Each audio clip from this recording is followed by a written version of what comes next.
Opening one eye, the girl was breathing heavily. Her trembling palms lay on the wrist of the man who was strangling her body shaking with fear. The palms slowly moved away from the girl's neck, and she was finally able to take a deep breath, the air rushing into her lungs, bringing relief and life. Her body went limp. With one powerful blow from Oliver's hand, the guy strangling the young girl flew back. The boy's body skidded across the ground, leaving a trail behind it. Ouch! He winced, closing his eyes. The hero rose from the ground with difficulty and sat in the lotus position. He looked down at his hands, looking at them in surprise. The guy grabbed his head and squeezed his hair. He winced in pain. His eyes were closed. Pictures started to pop into his head, one after another. They flashed before his mind's eye so fast that he could barely make them out. He frowned even more. What are these memories? Suddenly, the sharp end of a sword touched his shoulder. He looked up and saw a girl in front of him. Her eyes were full of determination. "Little brother, you have already lost, so why do you continue to resist?" The girl blushed with embarrassment, but her face still remained angry. Her eyebrows were drawn together across the bridge of her nose. "I don't know."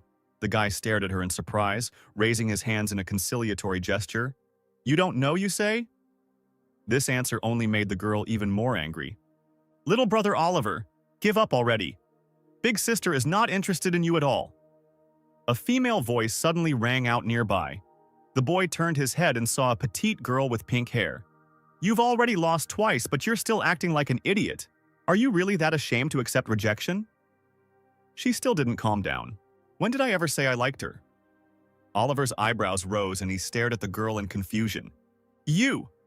Oh, you! How shameless you are!" Choking on her indignation, the girl began to shake her finger at him. "Little sister, we have nothing more to do here, let's go." The girl abruptly removed the sword from the guy's face and put it in the case on her belt. A light blue platform formed under the girl's feet. She took a step forward and stood on it. The platform rose into the air, carrying her higher and higher. Oliver grabbed his head, feeling dizzy, and then pressed his palm to his nose, from which blood suddenly gushed. "What the hell is going on here? This doesn't feel like a dream. All my senses are working, and I even felt the cold from the blade on my neck." The boy, leaning against the tree, exhaled and put all the pieces of the puzzle together. "I was transported to the game Legend of the Immortal Swordsman." Beads of sweat appeared on his face. The boy started walking around in circles, thinking about what had happened to him. He couldn't believe he was in a video game. Damn it. In the story, it was the scene where NPC Oliver challenges Adelaide and is soundly defeated. Because he kept pestering her, it eventually forced Adelaide to seek help from Big Brother Alexander. After it was revealed that Oliver was a member of the Demon Clan, he was killed by Adelaide during the Great Competition of the Heavenly Realm half a year later. The boy put his hands on his face and threw his head back. "The worst part is that I kept missing NPC dialogues during the game. I only vaguely remember the general plot." Oliver exhaled heavily. "Luckily, I almost finished the game and still know about the main events. If you think about it, I can be compared to a god." The guy smiled at the corner of his lips and resolutely clenched his hand into a fist. "Little brother Oliver." Hearing his name called, Oliver turned around and saw a beautiful girl with purple hair approaching him. It was Beatrix, an outer disciple.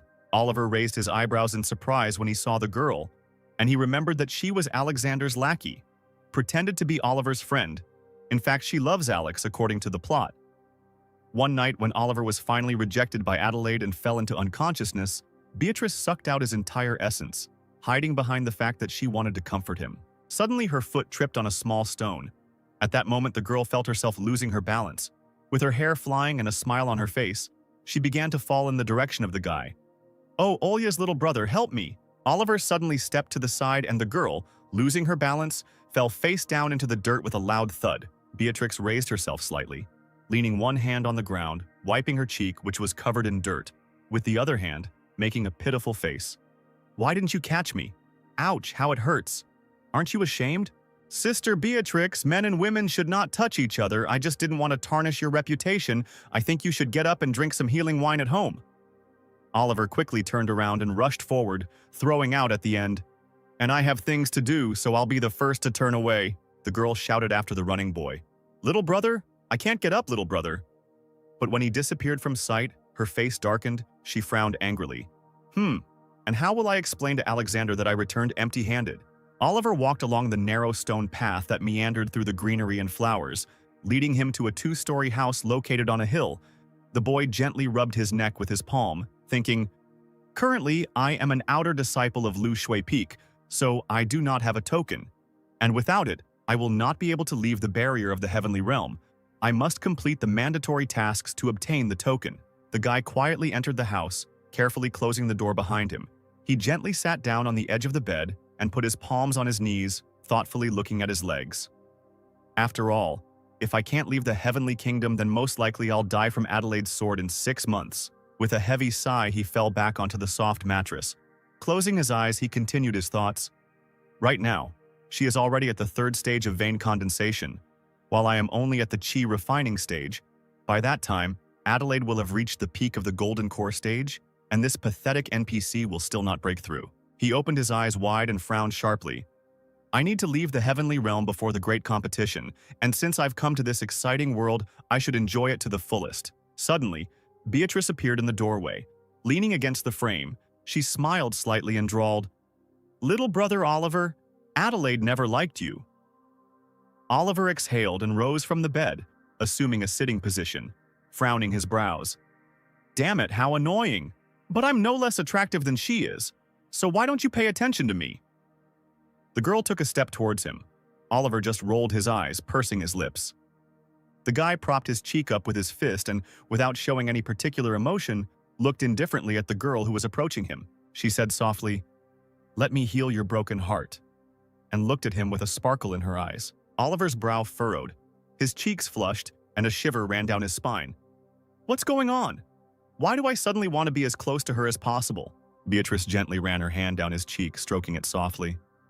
"Look, your body wants me too." She deftly climbed on top of him, pushing him onto the bed, her body softly pressing against his, creating an intimate atmosphere between them. As soon as the maiden touched his cheek with her palm again, Oliver took a deep breath.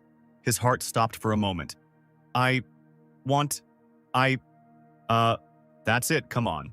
Soon you will experience heavenly pleasure."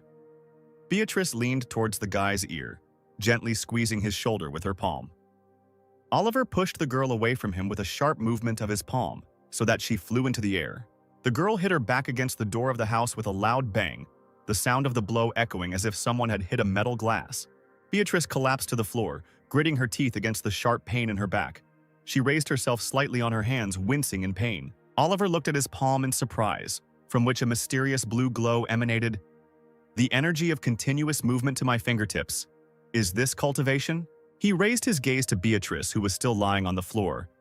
But at this moment, his thoughts were clouded by something else entirely. The original master of the body was a demonic wolf, even though he had just recently assumed a human form. His first stage of Starfire is equivalent to the foundation formation stage of human cultivators. The girl rose to her feet, placed her palm on her chest, and cleared her throat slightly, trying to catch her breath. "Brother Oliver, are you crazy?" Oliver, with his lips curled in displeasure, raised his finger and threatened the girl. "Sister Beatrix, I told you outside that I don't want to tarnish your reputation by touching you. Besides, this is my room. I even closed the door, but you came in even without my permission." The girl bashfully lowered her eyes to the floor. Her cheeks were slightly flushed. "I've been in love with you for a long time, you know it yourself," Oliver chuckled, folding his arms across his chest and leaning slightly towards her. "In love, you say? Then why did you cast a charm spell on me? Eh, Sister Beatrix?" The girl's eyes immediately widened. The guy kicked the girl in the ass with one decisive movement, escorting her out the door, throwing out the rest of her clothes as well. Oliver smiled triumphantly as he closed the door and rubbed his palms together, shaking off the dust. "Wanted to suck out my essence to help her lover. Does she really think I'm as much of an idiot as the original owner of the body was? Although I don't remember the backstory of this NPC very well, it said something about the blood essence of his demonic wolf clan and how it greatly accelerates cultivation. But he was lazy from the start and didn't want to cultivate." Oliver pressed his fingers to his chin, grinning. Towards the middle of the day, a wind picked up, violently tearing leaves from the trees, which swirled through the air before falling softly to the ground. The guy looked around carefully, making sure there was no one around. Oliver began to move carefully between the trees in the forest, trying to choose the quietest paths. He carefully jumped from one tree to another. He jumped forward sharply and, not expecting an obstacle, hit his face against the barrier that suddenly appeared in front of him. Oliver lost his balance and before he could react, fell to the ground. Ouch! You can't just leave the kingdom of heaven. The girl confidently walked through the barrier and, leaning over the guy, asked with interest, Oliver? He looked at the girl in surprise. Alice? The girl looked at the guy in surprise. Her eyes widened slightly and her lips parted. Do you want to leave the mountain? No, what are you talking about? I was just taking a walk. I was a little tired and decided to take a break. Oliver rubbed his neck awkwardly. Sister Alice, have you just returned from a mission? I received a message from the Chronicles that junior brother Oliver challenged Lu Shui Peak's top disciple Adelaide. This is big news. So I just had to go back and write about it. The girl started walking forward, and the guy followed her. I received a solo mission, but on the way there, I heard about this event. I thought I still had enough time to complete the task, so I came back to write the article, but I never imagined that I would run into you. You just have to tell me the details. The guy rolled his eyes at this, unable to contain his irritation, and putting his hand to his face. Well, I hit my head then. It's all just a misunderstanding. Little brother, you're not really in love with Adelaide, right? In fact, everyone around you is saying that you're just jealous of big brother Alexander. So you're picking on Sister Ida, is that true? Alice laughed softly, putting her hand to her lips. But you don't have to worry, she only treats him as a sect brother. The boy looked at the girl in surprise as he continued walking. How can I even like Sister Yida? Even though we are all students in the Heavenly Realm sect, there is still a boundary between us and Yan Yang Peak. I have almost never seen Sister Yida. Huh? But the last time you challenged her, you said that you would defeat her in the great competition of the Heavenly Kingdom and make her your wife. The guy shuddered at the girl's words and, pursing his lips, looked away. Sister Ida is at the vein condensation stage and will definitely reach the gold core in half a year. She is indeed the elder sister. Moreover, she received a title from the sect master. So now she can't be called the elder sister. Now she should be addressed as Miss Adelaide. Alice smiled and looked at the guy with a sly look. I got drunk that day and started talking nonsense, hee. Oliver's face began to sweat from excitement, and he slowly looked away. Little brother, tell me, was there something between you and Mrs. Adelaide? Alice suddenly pressed herself against Oliver's shoulder, grabbing his hand. And for this information, I will give you 3 low-grade spiritual stones, okay? A bright smile appeared on her face, and her eyes widened like a child who saw candy. In the residential area of Lu Shui Peak, the wind died down and silence reigned all around. The cozy streets became calm. Sister Alice, I just remembered that I left some healing soup to cook in my room. Oliver abruptly pulled his hand out of the girl's grip. He's probably almost ready, so it's time for me to go. Oliver quickly ran forward, hoping to get away from the annoying girl. Alice suddenly blocked the boy's path, shouting, Little brother, wait! He jumped back slightly. We're neighbors. Wouldn't it be better if we went together? Ha, I think I really hit my head hard. Then let's go. Oliver laughed awkwardly, forcing out a semblance of a smile. Actually, I think you have very pure energy. If you continue to train hard, then in 3 years, you will have a chance to fight Miss Adelaide. There is no need to rush and do everything in that year. Alice followed the guy, pressing her palms to her chest. He slowly lowered his head, and then a deep sigh escaped his chest, his eyes rolling back under his eyelids. I don't even know if I can survive the next 6 months. The dream lotus that Miss Adelaide currently has is a reward that the sect master himself gave. If you could obtain one extremely rare blade, the Sun Dragon Flame Sword, it would greatly accelerate your development. But I don't know where it is now, Alice exclaimed and looked at the guy with admiration in her eyes. Thank you very much for the advice, elder sister Alice. But I really don't have any feelings for Sister Ida. She's a bird of a completely different feather. Oliver folded his hands in front of him and bowed slightly in front of the girl. You don't have to pretend Mrs. Adelaide is a household name right now, and you've met her so many times already. The girl pressed herself against the guy from behind, wrapping her palms around his torso. I hope that your relationship will soon reach a new level. By the way, you were just trying to get down the mountain. You're not tired at all, are you? The girl asked, breaking away from the guy. I knew I wouldn't be able to hide this from Sister Alice, Oliver said quietly. If I remember correctly, you haven't completed any missions yet. If you can complete at least 4 tasks, you might be allowed to go down the mountain. The girl gently put her finger to her lips. I was just thinking about going to the resource pavilion tomorrow about this, Oliver replied with a smile on his face. Brother Oliver is a little different from how he used to be. Before this, you always came up with various excuses when I persuaded you to take the task." She frowned and looked at the guy, slightly squinting her eyes. "Today you are a bit hyperactive. Maybe it's all because—" Oliver swallowed, trying to pull himself together. He felt his hands go cold and his breathing quicken. Has she realized I'm not the right NPC? If I get found out, who knows what awaits me? In the power of love? Alice finished her sentence, moving closer to Oliver's face. Oh, haha. It's just that after 2 years in the Heavenly Kingdom, I realize that the older I get, the less time I have to waste. Oliver exhaled and laughed, squinting.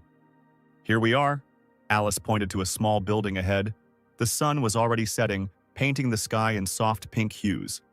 Sounds began to be heard from behind the wooden door, as if a real fight was taking place there. I have a bad feeling about this. Oliver looked at the door, drawing his eyebrows together. Oh well, it's already dark, so I'll make a plan of action tomorrow. Oliver resolutely opened the door and resolutely stepped inside. As soon as he stepped inside, his body suddenly transformed, and he found himself in the body of a dog, soft white fur, an elongated nose and pointed ears, all of which replaced the familiar human features. Oh shit. I forgot that the original owner of this body is a demonic wolf. And in the early stages, I can return to my animal form when night falls. He grabbed his clothes, which remained on the floor, with his teeth, trying to lift them up. Spiritual beast? A voice suddenly rang out from behind him, and he froze, clutching the cloth in his mouth. Are you the spirit beast of one of our students? It was Adelaide. She slowly walked up to the beast and looked at it in surprise. The girl squatted down and gently stroked the dog's head, causing its tail to twitch joyfully. And even without a binding spell, don't you really have an owner? Adelaide carefully picked up the dog and held it to her chest, hugging it lovingly. This is a student dormitory, so if you don't have an owner, you can't come in here. The girl's gaze fell on the clothes that Oliver left behind when he turned into an animal. She snorted quietly. Whose room is this? How can you even leave your clothes right next to the entrance? Are you hungry? Then come to me. I'll give you something to eat, poor thing. Ida pouted slightly, and Oliver stuck out his dog tongue and closed his eyes, enjoying the pleasant smell from the girl. Oliver opened his eyes abruptly. Oh no, Adelaide has a jade spirit physique that naturally attracts demons. If I can absorb some of her essence, it will greatly enhance my cultivation. He shook his head sharply to clear these thoughts from his mind. Noticing this movement, the girl frowned. What's wrong, puppy? Oliver looked at her in surprise, his red eyebrows frowning. Puppy? Is it really the same person? Adelaide bowed her head and touched the soft fur of the dog with her lips.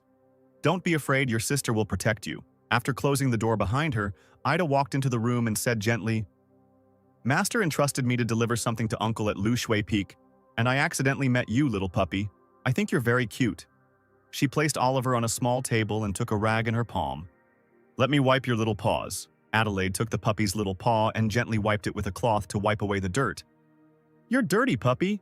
I don't remember ever seeing a spirit beast in the heavenly realm. Ida picked up a small comb and gently began to comb Oliver's white fur. The puppy sat motionless, thinking, what the hell is going on here? Why is Adelaide not acting like she did in the game? And why is she treating me like this anyway? Today, little brother Oliver challenged me to a fight again, and, as expected, he lost. He's so weird. Everyone thinks he likes me, but I don't think so. I don't really hate brother Ollie, it's just… Ida gently picked up the puppy and lifted him up so that he was now at her eye level. He looked at her in surprise. It doesn't matter, you're still little and you won't understand anything anyway. The dog's tail was pressed against his body between his legs, and his ears were lowered. What a shame! I'm naked! I didn't expect you to be so shy, the epitome of innocence. Today I'll let you sleep with me. Adelaide picked up Oliver in her arms and gently lowered him onto the bed. As soon as the girl began to pull off her clothes to get ready for bed, the puppy blushed brightly. His small ears pressed against his head for a moment, and his eyes widened in surprise. She really likes little animals.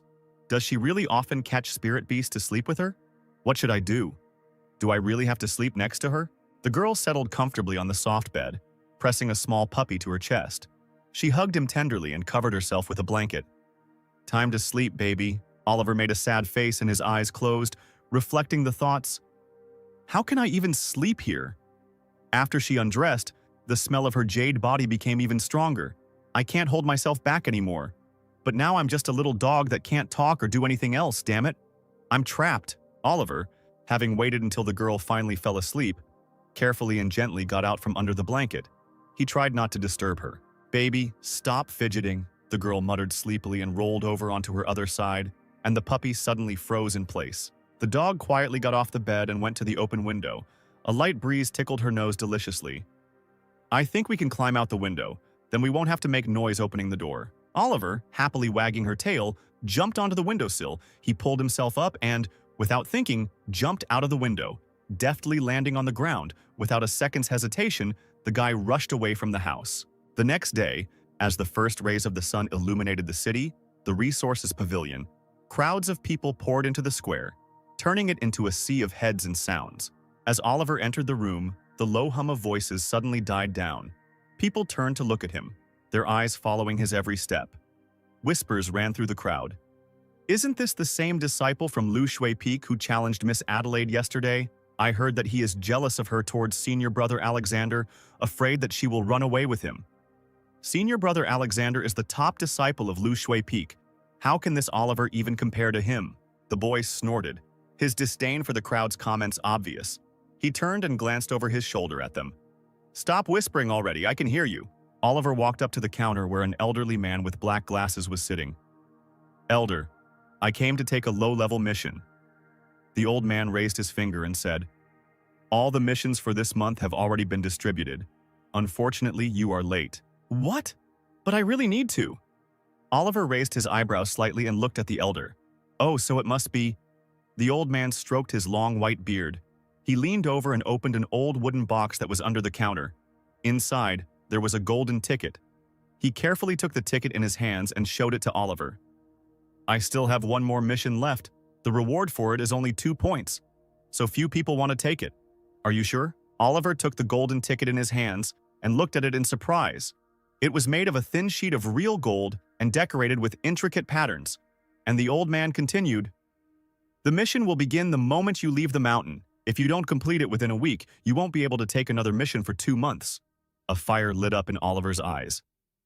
"Then could you please help me with the registration? I agree." As the day wore on, the sky turned a palette of soft pastel colors, and the city lights came on one by one. Oliver untied the strings of the bag and poured its contents onto the table.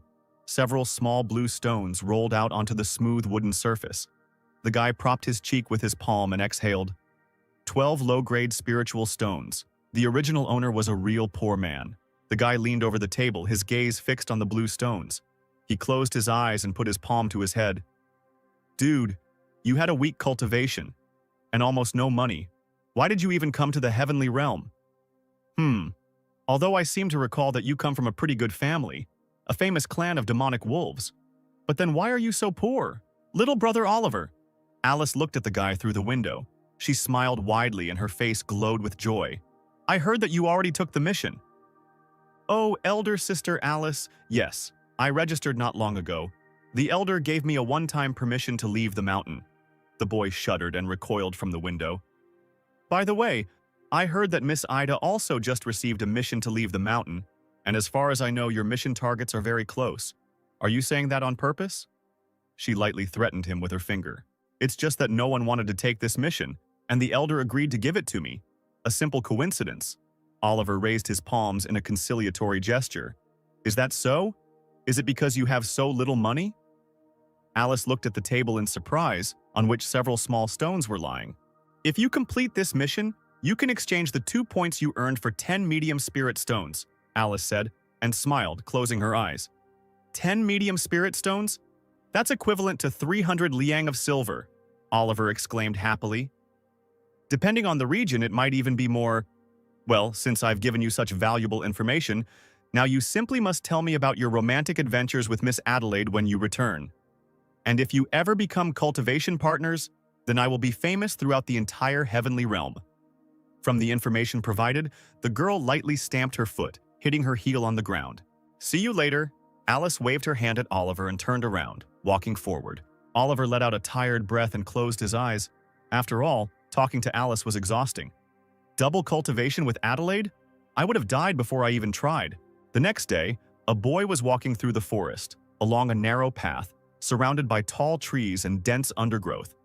The sun was shining through the leaves, casting strange shadows on the ground. He was thinking out loud, 12 low-grade spiritual stones, mid-star flame stage, knowledge of the plot, that's all. Oliver grabbed his head, saying a little louder, "There's no point in even thinking about escaping from the heavenly kingdom. In a week I'll die of hunger. I need to get some money as soon as possible and break through to the next stages. Otherwise, when the time comes to escape, I'll be caught off guard. Something will definitely not go according to plan." Oliver yawned loudly, the sound echoing through the quiet forest, while Beatrice sat behind the rock in front of him and couldn't help but chuckle at his involuntary outburst. She gently lifted her leg out of the water, dousing it with drops that sparkled in the sun. "It's so clean here." The guy, running past the stone, noticed movement out of the corner of his eye and shuddered, opening his eyes wide. "Who's there?" Oliver screamed at the top of his voice, frightening the girl, who, before she could come to her senses, fell into the water, and splashes flew in all directions. "Big sister, Beatrix?" the boy asked uncertainly, a couple of drops of sweat rolling down his face. "Brother Olya, were you really looking for me?" The girl rose from the water, looking at the guy with a languid gaze. "I was just passing by and decided to quench my thirst. If I had known that you were swimming here, I would have made a detour," the guy laughed, awkwardly rubbing his neck with his palm. "What a coincidence that we are here alone, the two of us. Now you don't have to be shy," Beatrice smiled, tilting her head to the side, while her dress stuck to her wet body. "I need to get down from the mountain as soon as possible to complete the mission. I dare not distract you any longer, Sister Beatrice. Enjoy your water treatments." Oliver turned around and jerked to the side. "Ollie's little brother, don't go!" She suddenly pounced on him from behind, hugging him around the neck, and laughed merrily. "You used to be much kinder to me. What happened? If I made you angry, then please tell me what I did wrong." She leaned towards his ear and whispered, "Big Sister Beatrice, are you really a pervert?" Beatrice fell to her knees, resting her palms on the floor. She was breathing heavily, showing her helplessness. "Pervert? Ollie's brother, I really have feelings for you, so why are you treating me like this?" the girl said plaintively and put her palm on her chest, looking at the guy. "Big Sister Beatrice, you better pay more attention to Big Brother Alexander. Bye-bye." Oliver snapped his fingers, turned on his heels, and walked forward. The unknown guy sat on a tree branch stretching over the lake and listened to the spectacle unfolding before him. He nimbly jumped down from the branch, leaning his palm on the ground, landing softly on the ground. "This Oliver is really strange, even though he says he admires you, but I heard that he has a rather close relationship with this Beatrice." The guy stood up and started to brush the dust off his uniform.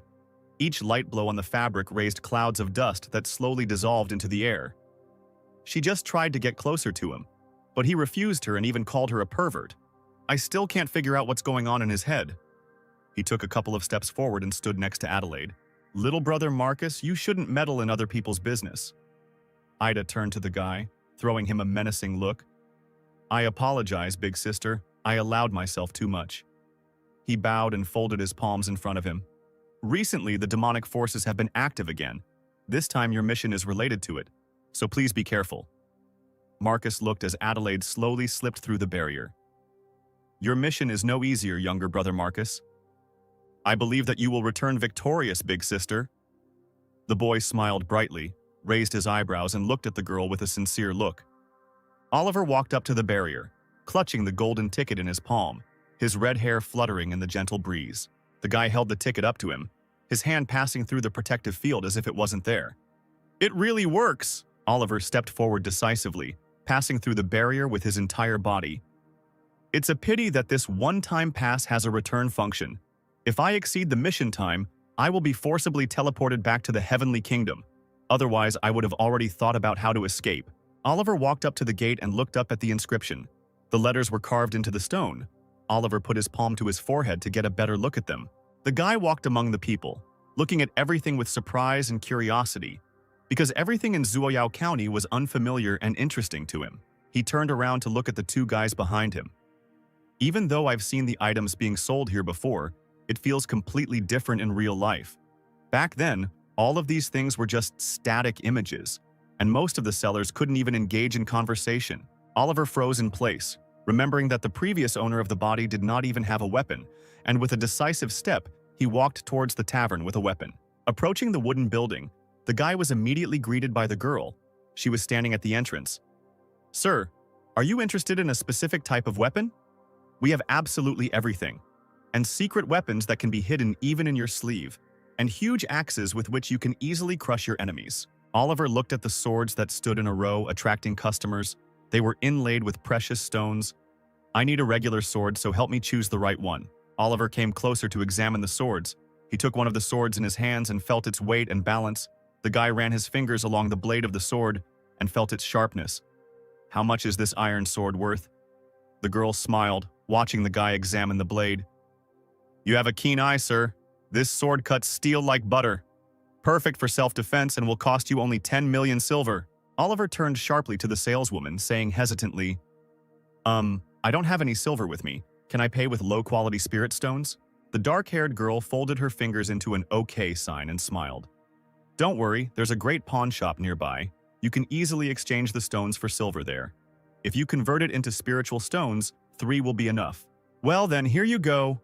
Oliver took out 3 blue stones from his bag and hesitantly handed them to the girl. Still doubting his purchase, the saleswoman quickly grabbed them, squeezing them in her fingers. Thank you for your purchase. By the way, I'm actually a disciple of the heavenly realm from Lu Shui Peak, and I'd like to ask you a few questions about the flower house. Oliver quickly put his brand new sword back into the sheath on his waist. Immortal cultivator, I actually know something about this place. The girl slightly opened her mouth in surprise as she looked at the guy. The girl leaned towards the boy, and in a barely audible whisper she said, The flower house is the largest brothel in this area, and recently many emaciated and dying men were found there. The authorities questioned the girls working there, and even the Flying Dragon squad checked every corner, and they all turned out to be human. But if that's really the case, how could they have emaciated all those men so much? There's definitely something fishy going on there. A soft smile formed on Oliver's face. He folded his hands in front of him and bowed slightly in gratitude. Thank you very much for the information. I will go there right now and check everything myself. The saleswoman smiled, the corners of her lips raised, creating kind lines on her face. Since you are a cultivator from the heavenly kingdom, I believe that you will bring them to light. Oliver stepped inside the establishment, feeling the light scent of summer flowers and sweet lotus tincture enveloping him. In the center of the hall, several geishas were dancing on the stage. And here it is quite empty. It seems that the emitted corpses greatly affected the flow of customers. Otherwise, it would be quite crowded here. The woman walked slowly down the wooden steps of the staircase, her light silk robe flowing over her body. At this rate, I'll have to close in less than 3 months. She put her hand to her head with a pitiful look, as if trying to calm her disturbing thoughts. Damn it, why have so many customers in my establishment already suffered? The woman noticed the guy standing at the door and, without thinking, rushed towards him, assuming that he was a client. Young sir, would you like a drink? Or perhaps to drown your hunger from the road? Invite a girl to you? A massage? Listen to a melody? Or perhaps some games? Our girls can do a lot. Oliver sniffed in displeasure and folded his hands in a welcoming gesture, bowing before her.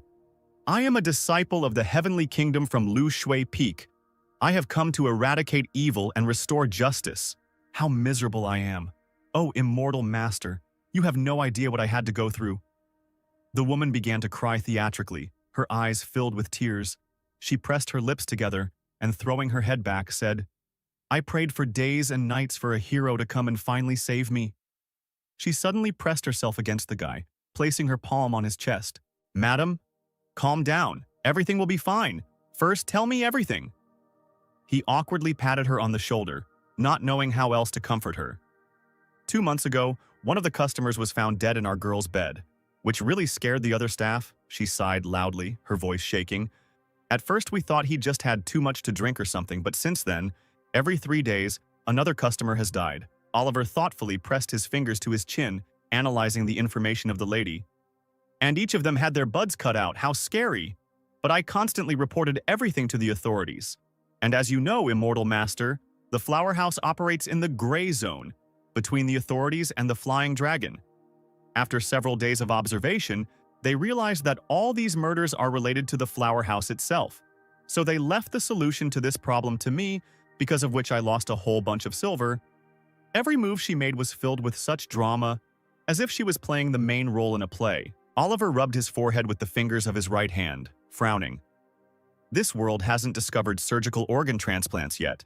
So the thief who took all these kidneys was most likely a cultivator or a demon. But why kidneys? Wouldn't it have been more logical to take the heart? Is that what this demon is missing, so he decided to replenish the supply? Madam, when did the last murder take place? Oliver turned thoughtfully to the woman.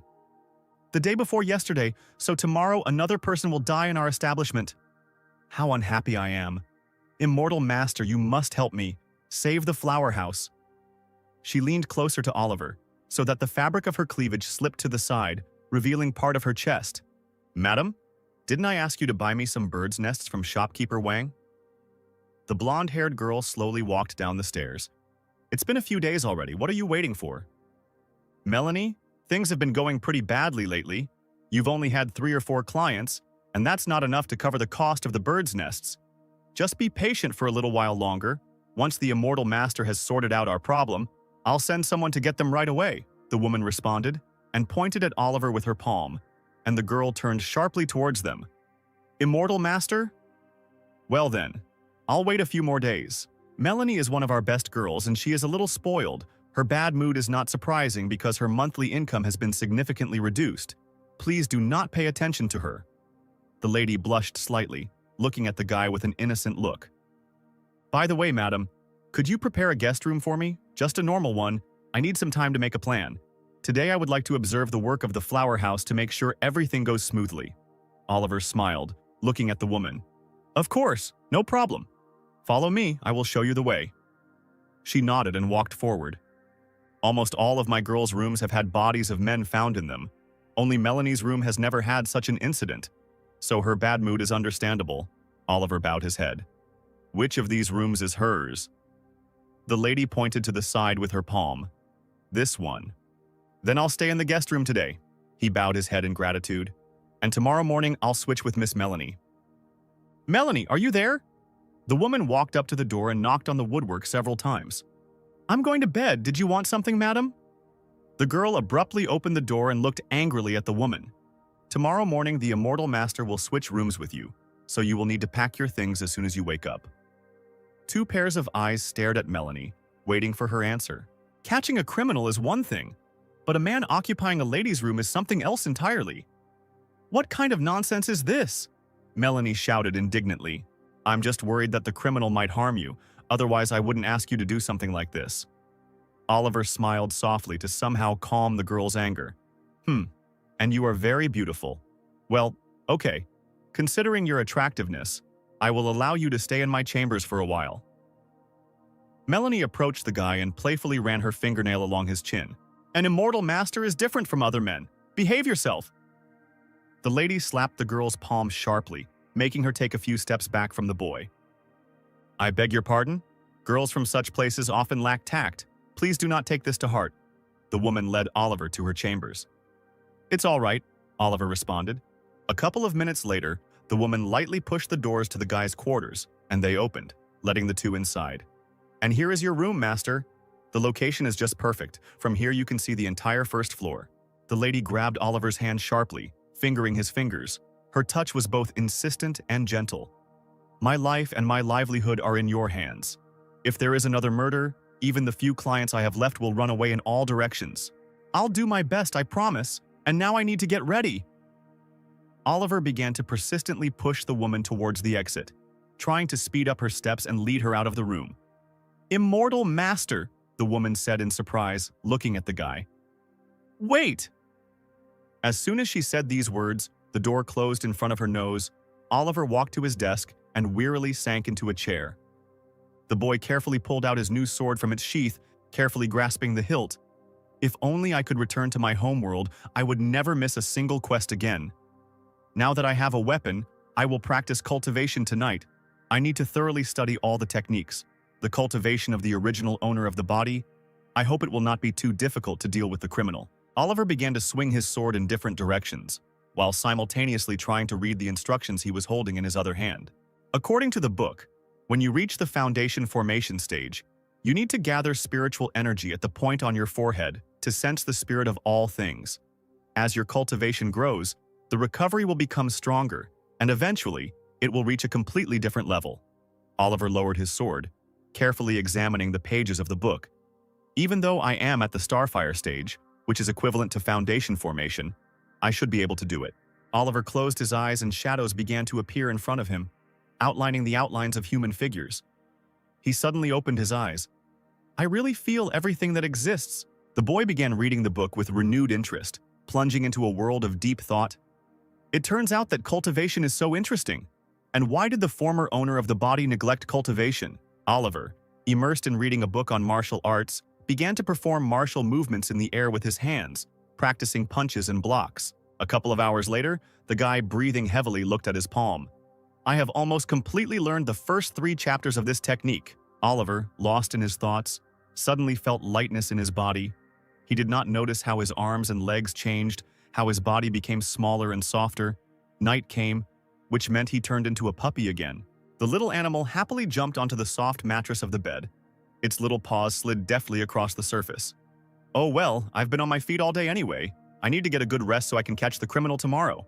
That night, when the moon was shining brightly in the sky, Adelaide, hovering above the forest, her long hair fluttering in the wind. Whether I run away or not, death awaits you anyway. Ha ha ha, you fell into our trap without realizing it. Gentleman Adelaide, more like a dummy, shouted one of the men who were chasing her. The girl hovering above the forest felt fear grip her heart. Their laughter echoed in the air. The demons following her trail caught up with her from above. Ha ha ha ha, Adelaide, today your jade spirit body will become ours. She knew that simply running away was no longer of any use. Ida reached for her belt where her sword rested. A slight movement and she pulled it out. The moon sword of silk dew. Adelaide swung her sword, the blade glinting in the dim moonlight as a vortex of blue energy formed around her. The light emanating from the sword pierced the darkness of the night, blinding the demons. Their angry screams were silenced as a wave of power struck them like a thunderclap. The girl softly and smoothly landed on the ground and approached the demons, pointing the sharp end of the sword at them. Immortal, immortal lady, I beg you, spare us! One of them began to whine pitifully, raising himself up on his elbows. But the girl was merciless. With one swing of her sword, she struck down several demons. After defeating the demons, Ida climbed onto her sword, the blade responding to her touch, rising into the air. With a quick and confident movement, she pointed the sword upward, and it instantly shot up, leaving behind a sparkling trail of light. The speed was incredible, so it reached Zoyao County in a matter of minutes. The next morning, Melanie came out of her chambers to meet Oliver, her face lit up with a smile. Sir, how do you plan to catch the criminal? For now it's a secret, a smile played on the guy's face. The girl slowly walked past the guy, smiling at the corner of her lips. But the criminal cut out the kidneys of his victims, aren't you afraid? Melanie turned around, a sly hint flashing in her eyes. The smile on her face became playful, and her gaze became mysterious. Anyway, thank you for your help, sir. Oliver looked down at his feet, trying not to trip over the stone slabs, stepped into the girl's chambers and suddenly heard a voice from behind. Miss, unfortunately, we do not serve women. Oliver peered out from behind the door cautiously, curiously, his eyes widening in surprise. Why is Adelaide here? Shouldn't she be on a mission? Madam, there are almost no male visitors left here anyway. If a guest brought money, will you really drive her away? A smile played on Ida's face. She squeezed the silver stone with her fingertips and showed it to the woman. Ah, you're right. Would you like to have a bite to eat or stay the night? The lady immediately smiled, laughing a little. Adelaide looked at the woman standing in front of her with a slightly confused expression. Her eyes were filled with bewilderment, and her lips involuntarily parted. She felt a demonic aura in that place. Fortunately, it didn't smell of blood. Most likely it was a small demon. Oliver pressed his palms against the door, trying not to make a sound. He pressed his ear to the cold wood, listening to the conversation between the girl and the woman on the other side of the door. Who is in this room? Adelaide suddenly pointed to the door where Oliver was, eavesdropping on their conversation. Just one of the girls from our flower house. Who else could be there? The woman answered. You should be especially careful now. Demons have become more active lately. You yourself should understand that suspicious individuals can get in here too. Adelaide carefully examined the lady, squinting her brown eyes. Oliver let out a shuddering breath, placing his hand to his head, scratching the top of his head. Thanks for the warning, miss, he whispered. Oliver let out a heavy sigh as he fell onto the bed and covered his head with a pillow. When I went out into the outside world, the difference between the auras of a human and a demon is too obvious. I need to find a way to hide my demonic energy as soon as possible, otherwise Adelaide will figure it out when I return to the heavenly realm. Night slowly enveloped the city, plunging it into soft darkness. The streets, previously filled with noise and light, now became quiet and calm.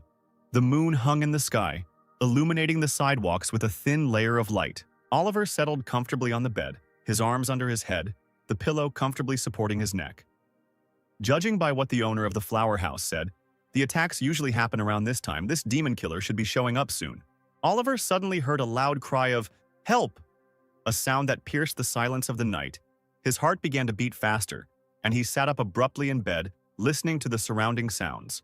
Running out of his chambers, Oliver saw a man holding Melanie by the neck, holding a sword in his hands. "Let me go," the girl said quietly, gasping for breath, clinging to the man's hand with her fingers, trying to break free.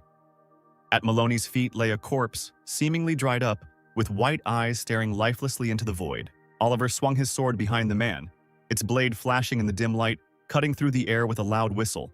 "Now let her go quick." Oliver hit the man hard in the back with his sword. The sudden pain made him abruptly let go of the girl, and she fell onto the cold asphalt. Oliver landed softly on the ground, bending his knee to the ground, trying not to lose his balance. Luckily, this body has the blood of a demonic wolf flowing through it. At least there is some benefit from the former owner. He knew several self-defense techniques, and I also trained last night. "Damn it! Annoying cultivator!" The masked man frowned as he looked at Oliver. He quickly jumped away from the guy and rose up, escaping from the next attack. Oliver squatted down next to the girl and gently placed his palm on the top of her head. "Call someone for help and I'll catch the criminal in the meantime." Melanie pressed herself to the ground, screaming in fear. "Yes, okay!" The girl lying on the ground slightly raised herself on her elbows. Her voice trembled, but she tried to scream, to call for help. Her eyes ran around the trees around her, looking for at least someone. Adelaide ran out from around the corner of the flower house. She heard a cry for help, and without thinking rushed to the source of the sound and found Melanie lying on the ground. What happened? What's going on here? Her eyes were filled with confusion, and her eyebrows were drawn together. Ida leaned over the girl, placing her hand on her shoulder. "The immortal master chased after the criminal," she replied. Melanie, feeling Adelaide supporting her, fell to the ground, closing her eyes. She could not hold on any longer. "Immortal master? Did someone else take this low-level mission?" The lady's mouth slightly opened, and her brows furrowed even more. Oliver rushed after the man. He jumped over curbs, with each second increasing the distance between him and the fugitive. "Stop! You can't escape!" The guy flew through the narrow passage with the same speed, but finding himself in a dead end, he froze in place. In front of him was a blank wall, behind which there was no passage. Oliver looked around, but there was no one here, as if the man had evaporated into thin air. Judging from the fight just now, his cultivation level is close to the peak of foundation formation, or even the first stage of vein condensation. Things are taking a bad turn. Oliver panted heavily as he tried to catch his breath after running for a long time. Oliver took out a gold card, looked at it. Considering today the mission has already lasted 2 days, there are only 5 left, the guy thought. If I don't manage to complete the mission, then I'll be forcibly teleported back to the Heavenly Kingdom, in which case I'll have to resign myself and go the way that was prepared for the former NPC, die by Adelaide's sword. The guy made a sad face, opening his mouth in a theatrical sob. "Young Master Oliver, why don't you come in?" The girl's hand gently landed on the guy's shoulder. Not expecting this, Oliver suddenly jumped back, instinctively waving his hands. "Is something wrong?" asked the girl. She had gorgeous hair, and the girl was dressed in a beautiful dress, dark cherry color. "Young Master Oliver, are you all right?" "Miss, are you a demon fox? Aren't you afraid of me?" Oliver raised his eyebrows in surprise, frozen in place. "Is it worth it?" Tears welled up at the corners of her eyes. "Why should I be afraid of you?" "Oh, never mind. You called me Young Master Oliver. Have I met you?" Oliver waved his hands slightly and smiled awkwardly. "Ha ha ha. The young master decided to joke around with me again." The girl gently wrapped her hand around Oliver's elbow and laughed. "We're still in the human realm, so let's go to the demon market first." Oliver, with a slight trepidation, took a step forward, and together with his new acquaintance they stepped through the shimmering purple film of the portal. The world around Oliver was transformed. He found himself in an unusual place, in a demonic kingdom. Different demons were walking around him. All of them were dressed in bright clothes. Miss, do you really know me? Oliver turned to the girl, still not believing what was happening. Young Master Oliver, please stop playing tricks on me. Everyone here knows who you are. The fox's cheeks blushed slightly. Oh, young Master Oliver. Long time no see. One of the demons waved his hand at the boy in a friendly manner. 2 years ago, your aunt asked me to forge a set of chains for you that seal demonic energy. The payment was made, but you disappeared.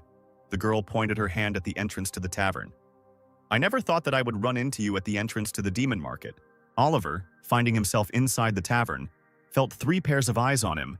Young Master Oliver, 3 girls, triplets, looking exactly like a demonic forest threw themselves at the guy. Young Master Oliver, where have you been for the past 2 years? We kept your items safe and sound. Master, why don't you want to take us with you? The boy's cheeks turned bright red. He looked at the little girls in surprise. What's going on here? Does the former owner of the body really have such a rich backstory? These chains can suppress the demonic aura. Only great perfection stage cultivators will be able to sense it. The demonic fox pushed a small box towards Oliver, smiling. You 3 quickly return to the counter. Stop shirking your work. What's wrong with you? The girl shouted sharply, looking sternly at the 3 girls, who nodded and said in unison, Okay, madam. Oliver leaned over, examining the small box. So everything is really paid for already? It means I can take them. The guy extended his palm to touch the treasured box. Actually, young Master Oliver, you don't need to pay for anything in this store. Yours is extremely favorable to my Dean family. The girl touched the guy's palm with her fingers. Actually, I would like to buy some pills, but I only have a few low-grade spirit stones left. Oliver abruptly withdrew his hand, smiling slightly. In the demon market, spirit stones are not particularly valuable. But since the young master often interacts with humans, you should have some human things with you. These can be worth quite a lot, the girl explained. Unfortunately, I only have this pouch. Oliver pulled a small brown pouch out of his pocket, showing it to the demonic fox. The pill shop is outside, next to the roadside stall run by the plump medicine spirit. The demonic fox folded her arms and leaned her elbows on the table. Then I'll go there first later. Oliver turned around and walked towards the exit. It must be here. The guy's gaze fell on a small table standing in the middle of the street. On it stood a cup with a spoon. Is there anyone here? Oliver shouted, putting his hand to his lips. Sir, I'm here. The cup spoke sharply, looking at the guy. So you are the owner of the store? Oliver opened his mouth in surprise, looking down at a small wooden cup with eyes and a mouth. That's right, sir. What do you want to buy? She answered, putting her small hands on her hips. I would like to exchange this bag for pills, something that can heal wounds, if you have any. The guy held out the bag to the pot, showing it from all sides. The pot began to stir with a spoon inside itself.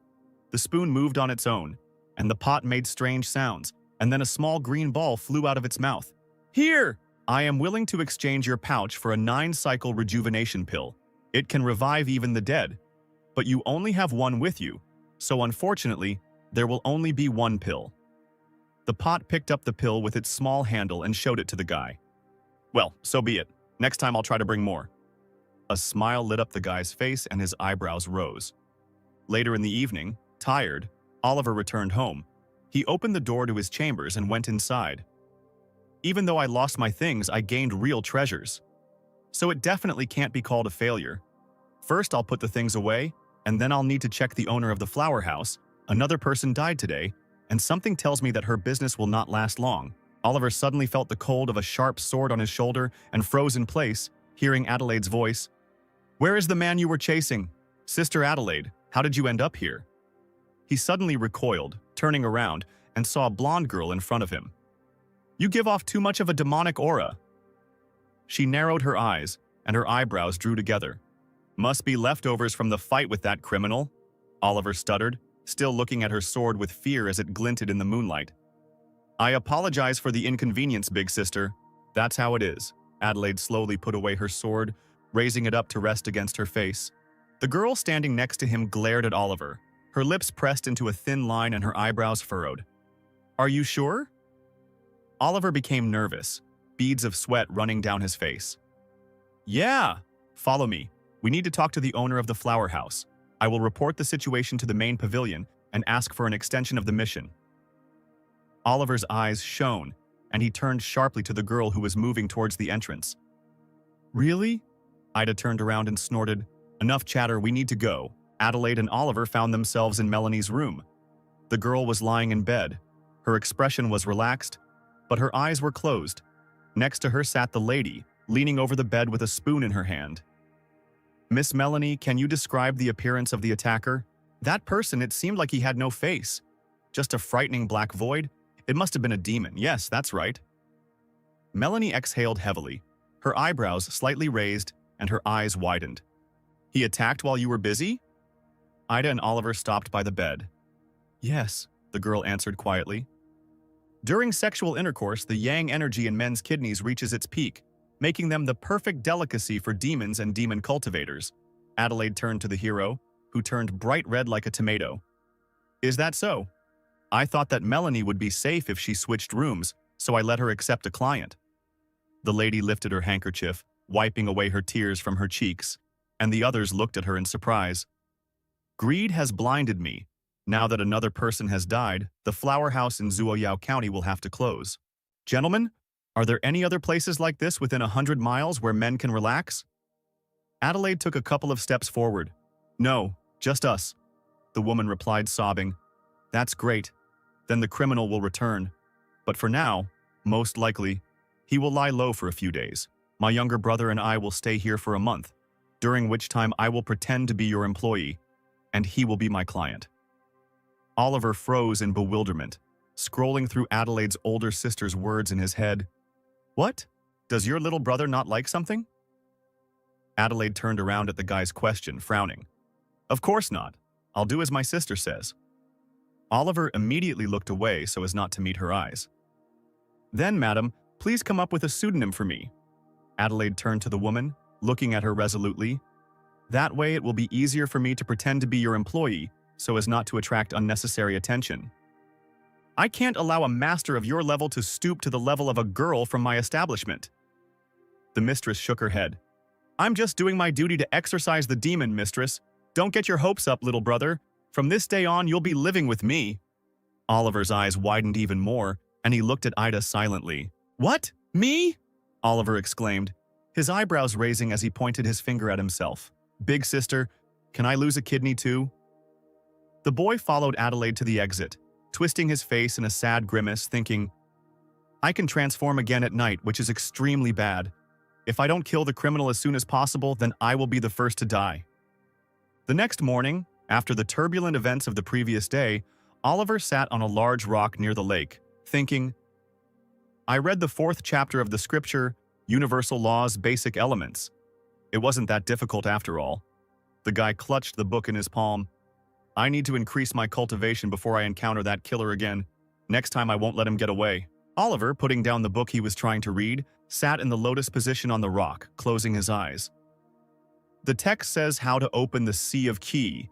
You need to collect spiritual energy and direct it out. At that moment, when Oliver was deep in thought, a light breeze appeared around him, gathering energy into one. Behind the guy, unnoticed by him, stood Adelaide. She watched him, his meditation and improvement of strength. There was surprise in her eyes. "Since the day Oliver challenged me, he has changed a lot." She frowned as if trying to solve a riddle. "I first met him back then, 2 years ago. So why did he want to marry me as soon as he entered the heavenly kingdom?" The day, unnoticed by them, approached evening. The sun was already setting behind the horizon. The girl, sitting under a tree in the lotus position, was enveloped in a blue glow. Oliver, also sitting under the tree next to the girl, was improving his skills. His body was illuminated in red. Oliver opened his eyes suddenly and yawned loudly, folding his arms across his chest. Ida, who was sitting next to him, looked at him questioningly, her eyebrows slightly raised. Noticing the girl's gaze, Oliver awkwardly rubbed the back of his head and smiled brightly, revealing his teeth. The sun had already completely set behind the horizon. Night had come suddenly. The stars lit up in the sky. The air became colder. Oliver sat at the table in his chambers, hunched over, his body shaking and his lips pressed into a thin line, his fists clenched. "I have a feeling I'm going to transform again today." The door to Oliver's chambers creaked quietly, and Adelaide entered the room. The guy looked back and quickly got up from his chair. "Sister Ida, you're back already. Adelaide walked past Oliver and sat down on the chair opposite him. I watched you all day, and after sunset I went into town to take another look around. Oliver was surprised to hear the girl's words. All day? His mouth slightly open in surprise. Adelaide, without taking her eyes off Oliver, picked up the cup of tea that was on the table in front of him. She brought it to her lips and took a small sip. When I entered the store yesterday, I felt a faint demonic aura. The girl frowned for a moment and her eyes became stern. She put down her cup of tea and her hand rested on the table. She disappeared today. Oliver felt nervous. He felt the girl's gaze on him and felt awkward. Wasn't what she sensed yesterday my demonic aura? After I put on that bracelet, the demonic aura was suppressed, so she couldn't sense it. The girl glanced at the boy, then slowly stood up from the chair. Her movements were graceful. It must be the residual aura of that demon, so I decided to go around the entire city to check if there are any more traces of his energy. It's already late at night, so I'll go take a bath and go to bed. I'm still a guy, we can live in different rooms, isn't it awkward for you to take a bath? The guy closed his eyes, awkwardly rubbing his neck with his palm. You once said that you would become stronger and marry me, so why are you so embarrassed now? Adelaide came closer to Oliver, looking up at him. Then I was young and stupid and sometimes I said all sorts of nonsense. Don't take it to heart. Oliver let out a laugh. All sorts of nonsense, huh? Ida's face changed in an instant and she lowered her eyes to the floor. What if I let you swim with me? Adelaide looked up at Oliver again, the boy's cheeks turning bright red and his eyes widening slightly. The girl slowly began to undress. She carefully took off each piece of clothing. Brother, please prepare hot water for me. As the night approached, a calm atmosphere reigned in the room. The soft light of the lamp gently illuminated the space. Adelaide, behind the screen, began to slowly undress. Oliver, sitting next to the screen, poured water into a barrel. The water quietly and softly gurgled. Ida slowly walked up to the wooden barrel standing nearby. Steam from the hot water rose into the air. She let go of her hair, and it fell softly onto her shoulders. The girl lowered her legs into the hot moisture, feeling the warmth envelop her, relaxing every muscle. Then she completely immersed herself in the barrel. Brother Oliver, tell me, did you study anywhere before entering the heavenly kingdom? Soft drops of water rested on her shoulders as Adelaide turned to Oliver. No, I didn't have that opportunity, Oliver replied, talking to the girl through the screen. Well, I thought so, but don't you want to learn more? I can help with that. Her palms slowly stroked the skin, the scent of herbs and oils wafting through the air. But personal training is prohibited. Oliver, with a slight smile on his lips, approached the screen. He looked behind it, leaning forward a little. How long do you plan on staring? Ida turned around sharply and looked at the guy indignantly. Her eyebrows furrowed sharply, and her lips pressed into a thin line. Sorry, I got a little nervous. The guy suddenly covered his eyes with his palms. Panic was noticeable in his movements as he hid behind the screen. I won't be your teacher, I just need to make sure that you won't hold me back when we catch the criminal. Is that understood? Steam was gathering around Adelaide. Don't worry, if anyone asks, I'll say I learned it from the scriptures. Oliver swallowed the lump in his throat, still embarrassed by his actions. Oliver was standing in the center of the room when suddenly his body started shaking. He felt a wave of heat run down his spine and noticed his tail slowly extending out of his back. Damn! I forgot about the transformation. Sister Ida, I'm feeling hungry. I'll go find a shop to eat some noodles. Adelaide raised her head in surprise when she heard Oliver's voice. The guy, feeling how his body continued to change, could no longer stay within the cramped walls of the room. Grabbing the door handle, he abruptly opened the door and ran out into the street. We need to hurry. The landscape around him changes. Trees fly past, and Oliver, who was just a man not long ago, feels like he has already become a snow-white puppy. The boy, who found himself in the body of a dog, carefully stepped along the soft forest path, his new paws quietly touching the ground and his ears perked up. What is that smell? How delicious it smells! A puppy's head poked out from the thick bushes, his large, expressive eyes widened in surprise as he looked ahead with interest. Found it! In a small clearing in front of the puppy sat a girl, comfortably settled by the fire. The fire crackled, and above it on a spit a fish was roasting. Next to her, curled up, sat a ginger cat. Noticing the puppy, the blue-haired girl smiled softly and took off her hat in greeting. Puppy, are you hungry? Oliver looked around, his eyes sparkling with curiosity. Suddenly stopping, he poked his paw into his chest in surprise as if asking, "Me? Yes, yes, I'm talking to you, baby." The girl pulled her hat down onto her back. "A collar? So you have a master? Then you shouldn't be wandering around in the forest at this hour. If you get lost, your master will be very upset." She leaned over to the puppy and with a smile handed him the fish, carefully skewered on a spit. The puppy smiled happily, looking at the golden crust of the fish.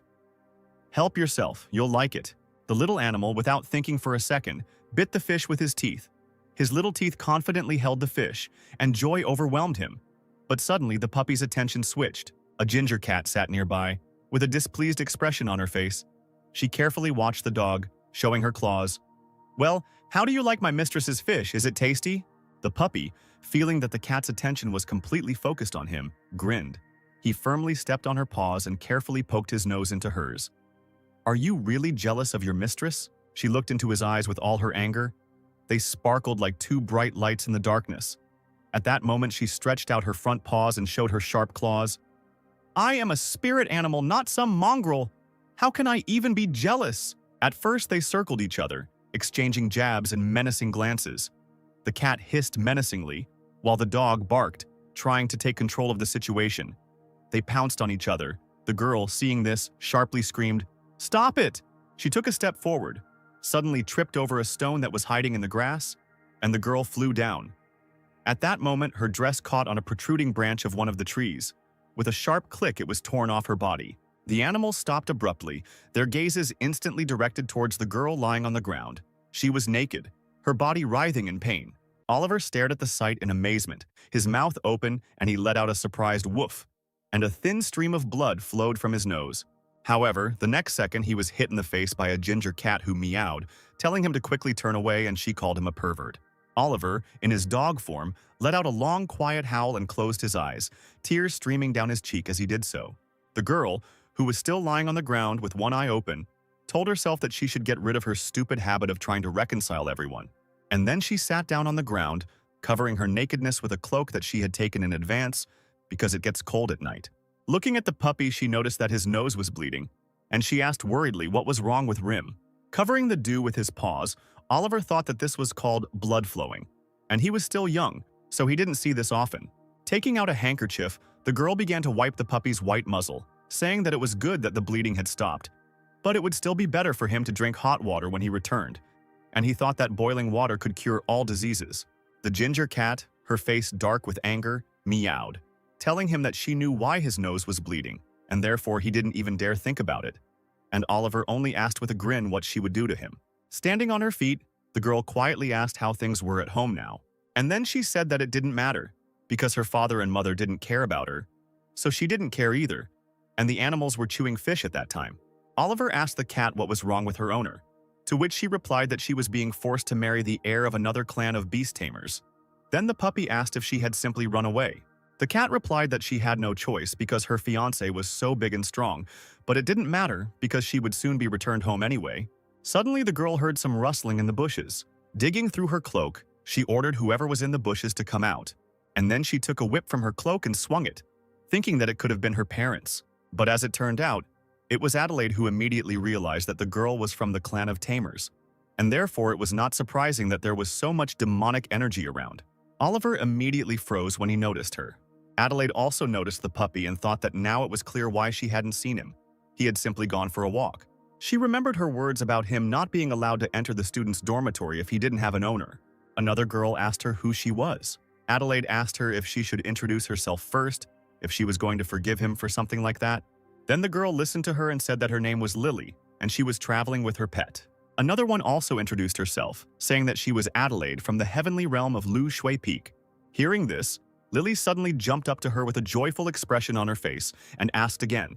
Oliver wondered how she managed to meet her fan in the forest. Lily, turning away with a red face, told the girl that she had admired her for a long time. Taking a knife out of her coat, she asked if the girl could leave her an autograph. And then she took off her clothes and asked Adelaide to leave her autograph on her back. Hastily throwing a cloak over the girl's shoulders, the other said that she would rather give her something of her things. Lily did not ask further, but only thanked her. And then Adelaide handed her a comb, which the other looked at with sparkling eyes, and then she jumped up and down joyfully with a comb in her hands. Oliver, in a panic, thought that it was time for him to leave here. But suddenly, when he was about to leave, Adelaide called out to him, causing him to freeze. He thought that he was wearing a demonic bracelet, so she couldn't sense his demonic energy. The girl crouched down to be closer to the puppy and touched his collar, asking the dog if he really had an owner. The puppy shook his head, to which the girl then said with a smile that then he must be often given gifts since he is so handsome. And then she tied some kind of cord around his collar. And then she stood up and told Lily that since this demonic energy was coming from her pet, then let's go. And she would also take this dog with her because she knew her. The girl sadly asked if she was leaving already. In response to this, the other said that she was staying at a flower house nearby. Then Lily exclaimed with a smile that she would go with her. But still leaving Lily, Adelaide returned with Oliver to her chambers. The girl's hands gently laid the puppy on the bed, to which he wondered why this was happening again. Adelaide said with a smile that since the puppy was here, she would not let Oliver disturb them. And then she said that she thought he wouldn't come today, and she hoped he wouldn't have any trouble surviving until tomorrow morning. And hearing that, the boy wondered if he was really that bad compared to the puppy. The girl, with a contented smile on her face, hugged him and noted that his fur was so soft and he didn't smell. Oliver thought that everything that was happening was so cute that it even made him feel sick. And then the girl picked him up in her arms like a child and carried him to bed. Putting one hand forward, she shot out power from her finger, causing a blue light to appear on the wall. The girl said that she closed all the doors and windows so that this guy would not come in. In a panic, Oliver thought about how he could get out of here before the morning, when she froze all the doors. And then he immediately thought about what kind of situation might happen the next morning. Upset, he asked himself why all this was happening to him. However, after that, he noticed that the girl's body was very soft, and his face turned slightly red. He pressed himself against the girl's soft chest, but almost immediately it dawned on him, and he asked himself what he was doing. But then the girl said that she thought the puppy was a loner, but it turned out that he loved hugs. The boy looked away shyly, thinking that he was attracted to Adelaide's body, and therefore he couldn't help himself. But fortunately, he was in the form of a beast, because if he were a human, he would have already died. And then he thought about what would happen if one day Adelaide found out that this puppy was him. Still pressed against the girl's body, he wondered if the puppy could possibly have bad intentions. And in general, he was the victim here, because even an ordinary person couldn't resist something like that. And then, having found an excuse for himself, he happily pressed himself against the girl. Smiling, the girl thought about what name she should give him. But you can only give a name to your pet. So she asked the puppy if he wanted to be her pet. The puppy looked away and barked softly, and Oliver thought that if he agreed, he wouldn't be able to leave the mountain, but he couldn't refuse, because it seemed like the girl would be upset if he refused. Adelaide said that she knew he was still young and did not want to leave his parents, so he might agree later. The girl continued to say something, but Hai didn't listen to her, but only thought that apparently everything didn't turn out so badly, and he barked happily. He thought about how Adelaide treated animals and people differently. She was always cold to the latter and did not let them near her. Smiling, the girl told the puppy that it was time to go to bed, because she still had to teach Oliver one technique tomorrow, and she hoped that he would not master it quickly. Hugging the girl happily, Oliver wondered if she really didn't trust anyone or if he was just paranoid. But suddenly he thought sharply that all this had distracted him from the really important matter. The door was still locked, they were holding him in their arms, and if tomorrow morning a naked guy turns up in the girl's bed, it would be the end for him. He thought that he was unable to destroy this technique, and therefore could not leave.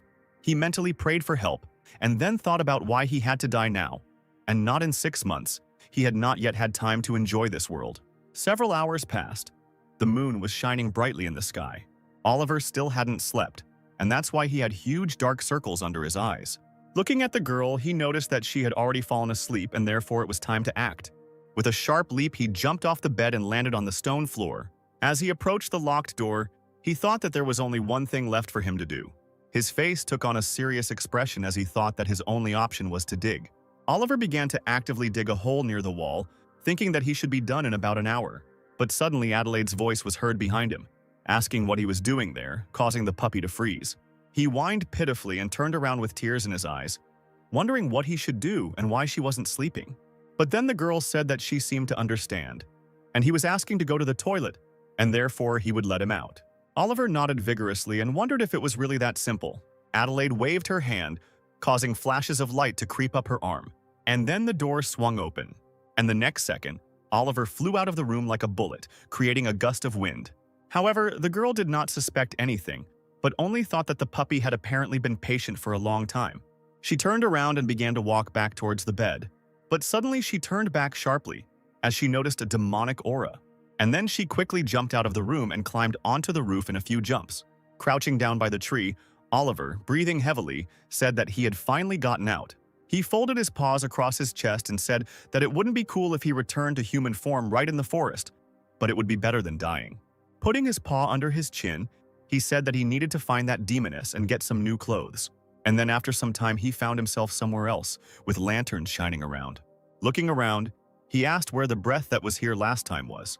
He remembered the words of Melanie, who asked him why he was asking her about this, because each of the demons could find an entrance, and then she said that apparently he had forgotten a lot, even his essence. She said that although the demon race and human race had reached a certain agreement, there were still those among the human cultivators who hated them, so the entrance could not be fixed at one point. But all the places where the passage opened were not that far from each other. Oliver sighed and said it looked like he would have to look, but suddenly he noticed how Dina passed right over his head. Flashing from above, she flew past him in the back, and Oliver noticed only her legs sticking out of the wall. And then the girl disappeared from this wall, and the guy happily thought that he had just walked out of the passage. Suddenly Adelaide appeared in the air, but the puppy did not notice her. It only seemed to him that her scent appeared nearby. Turning around, he winced as he noticed that she was flying straight towards him, and then he quickly jumped from his place and also entered the passage in the wall. With a graceful movement, the girl landed on the stone floor and noted that the demonic aura suddenly disappeared. And so she thought that, apparently, the entrance to the demon market was somewhere around here. Turning around, the girl, swearing quietly, said that this bastard was lucky only this time. Walking further away from this place, she told herself that someday she would definitely get to their world and know all its secrets. When the guy walked through the passage, he was immediately met by girls with joyful questions about what he wanted to play today. Oliver had regained his human form, and now he stood before all these women completely naked, and they only laughed, saying how funny he was. Scratching his neck and blushing, the guy said with a smile that he was also glad to see them all. And he told himself that it was good that he had entered the demon territory before the transformation. And then he imagined what would have happened if he had been so unlucky. And he immediately imagined Adelaide with a sword in her hand, ready to pierce him. And then the guy quickly ran away from the girls, not forgetting to say goodbye to them. A few minutes later, he ran to some building, where he burst in with a loud cry for Dina's sister to help him. The girl looked out from behind the counter uncertainly, and then looked at the guy, and her face became more and more surprised with each passing second. She asked him what was wrong with him. The guy awkwardly replied that he had suddenly returned to human form and had no clothes on him. The girl sighed tiredly, and the guy wondered why she was reacting like that. And then she raised her hand and put up 2 fingers, which instantly lit up with a red flame. And then she put her hand forward and clothes appeared on the guy's body. After looking at his new look, Oliver noted how cool it was, and then the girl told him that he should go to the demon market and buy himself a spatial artifact. Then the guy asked what it was. Then the girl explained that this was an item that allowed him to store other objects in itself, and a low-quality artifact would be quite suitable for storing several things. In the human realm, such a stone would cost about 10,000 spirit stones, and if he could get human things better than that bag, then perhaps he could exchange them for the stone. Oliver grabbed his chin thoughtfully, and then he told her with a smile that maybe he would do it another time. And then he asked her where the girl's sister was. Looking away, she replied that she was not home at the moment. As he was leaving, Oliver asked the girl to say hello to her sister, and that he had things to do now, in response to which the girl said goodbye to him. After leaving the room, the guy began to walk around the demonic market. Suddenly, he stopped and, folding his arms across his chest, he remembered that Adelaide had chased a criminal, and he had brought her to the demon market. But why did he come from the direction of the flower house? He said that he also didn't know if she had left, but fortunately the exit was now in a different place, so he was unlikely to run into her. The guy left the demon market and reached Adelaide's house, and then he knocked on the door of her room, calling her. As he continued calling the girl, he thought that he needed to be bolder. After a few knocks, the door finally swung open, the girl was sitting at the table, and Oliver exclaimed that he knew she was not sleeping. Holding a cup in her hand, Adelaide glanced at the guy and asked him how it happened that he went out for noodles and came back in new clothes. Oliver, explaining the situation, told her that he had been accosted in the shop by a street urchin, but he had helped him. But the man had gotten angry and thrown a bowl at him. But the shop owner had thanked him and lent him clothes, and he would return them tomorrow. The girl noted that this was an act worthy of a Taoist, And then she said that he did not have to sleep with her tonight. The guy asked if this would affect her plan to find the criminal, and he himself thought that it was even for the best. Adelaide said that a demoness came to the flower shop tonight, but she wounded her and she escaped. She went in pursuit, but the demoness managed to hide in the demon market. The guy asked again in surprise, and the girl asked what was wrong. Oliver folded his arms and asked if this was the same criminal who was cutting people. But it was not the time yet, and he had wounded him in that skirmish, so why was he in such a hurry? The girl said that this could be precisely because the guy had hurt him, and that was why he dared to do this, because this is not forgiven. And then she said that it was late and it was time for them to go to bed. Bowing respectfully, Oliver wished the girl good night, and then he went out onto the balcony and looked at the street where people were still walking. He wondered why the criminal was so obsessed with his goal that he would even risk his life but not give up on his plan. He thought that all this was some kind of nonsense. He chuckled in annoyance and thought about how there was another one that didn't make sense. He leaned on the railing, covered his face with his hand, and wondered why the girl was so gentle with the puppy, but felt such disgust towards him. He sighed, rested his chin on his hands, and said that if she had treated him even a tenth as that when he was human, then maybe he wouldn't even have to die. But Adelaide wasn't particularly fond of people, and then he exclaimed that he had enough of thinking about it, because tomorrow he still had to train, so it was time to sleep. The next day, Adelaide and Oliver went to training, but there they met Lily. The girl said that she also wanted to go to training with them. Adelaide, politely addressing the girl, said that her clan and their sect were two completely different factions. Lily came to her senses and said that it was so, as if she had just realized it herself. And then she sincerely apologized for not thinking about it, but she just wanted to see each other again. But it was so difficult to do, and then she said that she would not interfere then, and hoped that they would meet for dinner. Adelaide thanked her with a gentle smile. And then the girl and the guy went somewhere into the forest. They walked past a river, and the girl asked the guy how far he had advanced in cultivation. Looking away and scratching his neck, he said that he had only broken through to the chi refining stage the day before yesterday. He smiled awkwardly and said that it was his fault that he had practiced so little, and he himself thought that since his energy and ki had the same aura, the girl should not notice anything. Adelaide replied that it didn't matter, because if he had reached the first stage of ki purification, he would already be able to learn the techniques, which is what they would do today. Turning to face him and standing in front of him, she asked him if he would be able to cross to the other bank, and then she asked him if he remembered the lesson from the outer sect, to which Oliver hesitantly said that he couldn't, and he had never been to class before. He wondered if the girl was going to teach him how to walk on air.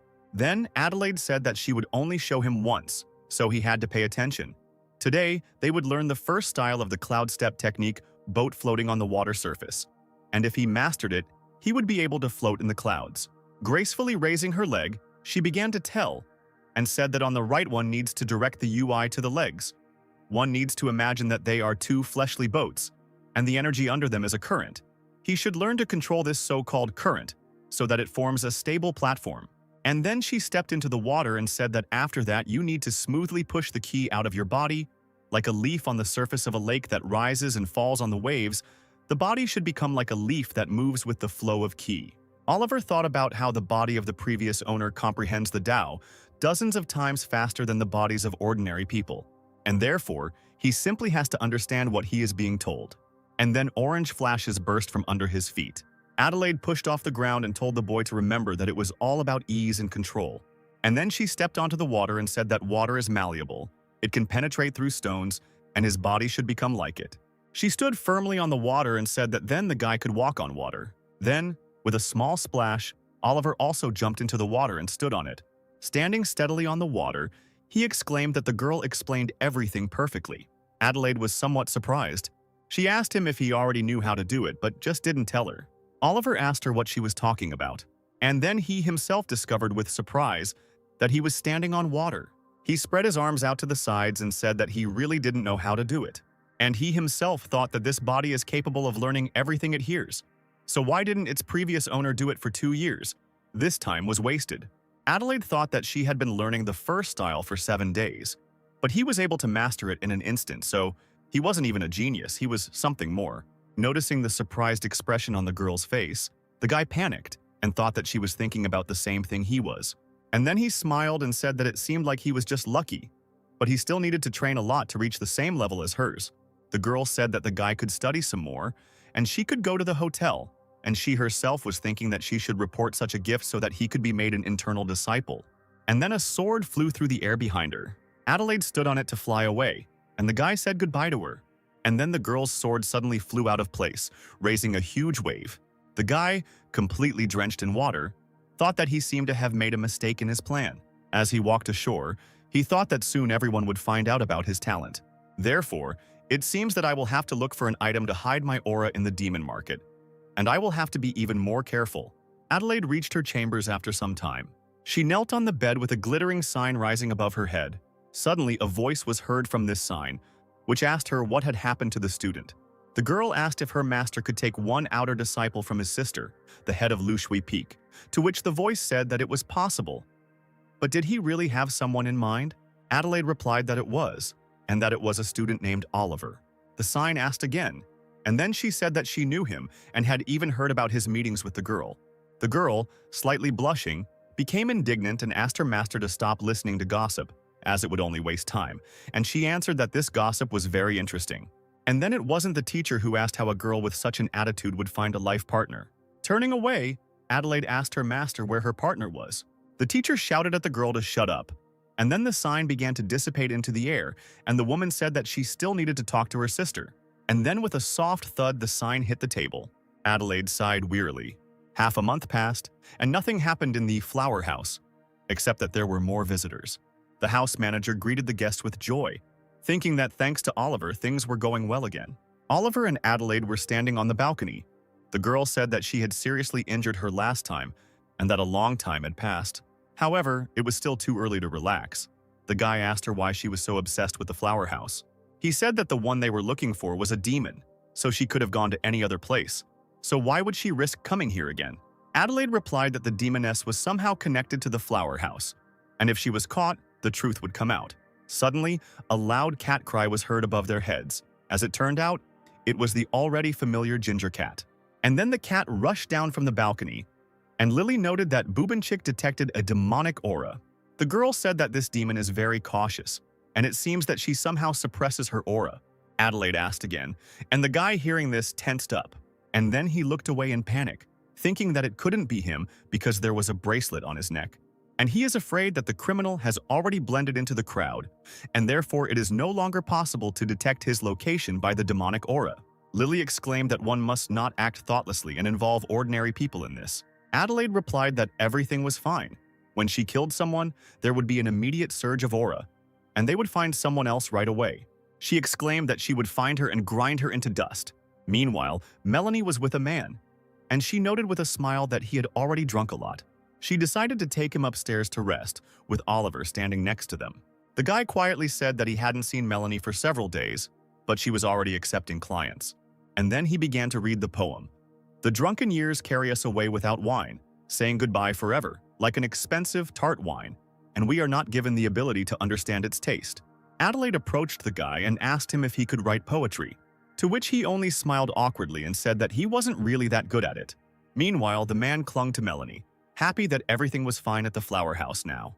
He asked her to sing his favorite song, and in the meantime, he led her into the room, Oliver watching them. The girl said that they still had a lot of time, to which the man laughed, and the girl looked over her shoulder straight at Oliver. The guy frowned and looked at her as well, but said nothing. The door slammed shut with a loud bang. The guy thought that the girl's aura was no longer the same as before, and why did he feel that she was familiar to him? The guy asked Adelaide if a demon would come here knowing they were here. Couldn't she just find the guy and knock him out and do it the old-fashioned way? The girl asked what the old-fashioned way meant. Then, with a predatory smile, the guy explained that this is when she uses a knife, not magic, and then no one can detect her demonic aura. The girl thought that if this were so, then many visitors would have died long ago, and this demon was very smart, and she chose the most crowded place, and therefore it would not be so easy to find her. Oliver asked if it wasn't more pleasant to kill a person right under everyone's nose. And then he quietly said that he seemed to understand where he had encountered this aura, but he hoped that he had imagined it. And then he said that he wanted to check something. The girl asked what it was, and Oliver, instead of answering, suddenly pushed off the ground. And he quickly ran somewhere, and he ran straight to that very door that had recently slammed shut. And through it, a dark silhouette was visible. Pinkov opened the door and the guy burst into the room, and he could immediately see a man lying on the floor in a pool of his own blood, and next to him was Melanie. The girl with a knife in her hands asked him what he was doing. But suddenly, from somewhere behind, stones flew into her hand, causing her to let go of the knife. As it turned out, it was Adelaide. Melanie's body shook slightly. Tears came to her eyes and she called out to Oliver. The guy didn't say anything, but Adelaide hurried to run closer. But the next second, Melanie had already jumped out of the window. She ran quickly down the narrow street, pushing people aside, Adelaide jumping out of the window after her, ordering her to stop. Oliver took out some kind of bag, and from it he took out some kind of small green ball. Crouching closer to the man's body, he put the ball in his mouth and said that he didn't care about him, but he didn't want another life to be taken. Breathing heavily, Melanie ran faster and faster. Suddenly, Adelaide's cry was heard, asking where she was going. Lily and Adelaide were chasing the girl, and the second told the other not to lose sight of her, and she would go to intercept. A frightened Melanie turned around to look at the girls who were chasing her. Adelaide raised her hand and held out 2 fingers, which immediately lit up with a blue light. And then blue flashes appeared in the air, and she pushed off from the ground. She landed sharply and rose into the sky, flying over the other girl, and she turned in the air. And then she landed gracefully right in front of the one she was chasing. Melanie froze, realizing that she could no longer escape. Adelaide took out her blue sword and asked the demon if she really thought she could escape again. She cried out sternly that it was her time to die. The girl, in the same stern voice, called on the demon to surrender. Behind her ran Lily, who lifted her cat by the paws. And then, bending down to the ground, she suddenly launched her cat forward. Something exploded in the air above everyone else's heads, creating a ball of fog. And then a huge tiger's body, its eyes sparkling red, fell to the ground. Melanie stood there, stunned, her mouth wide open.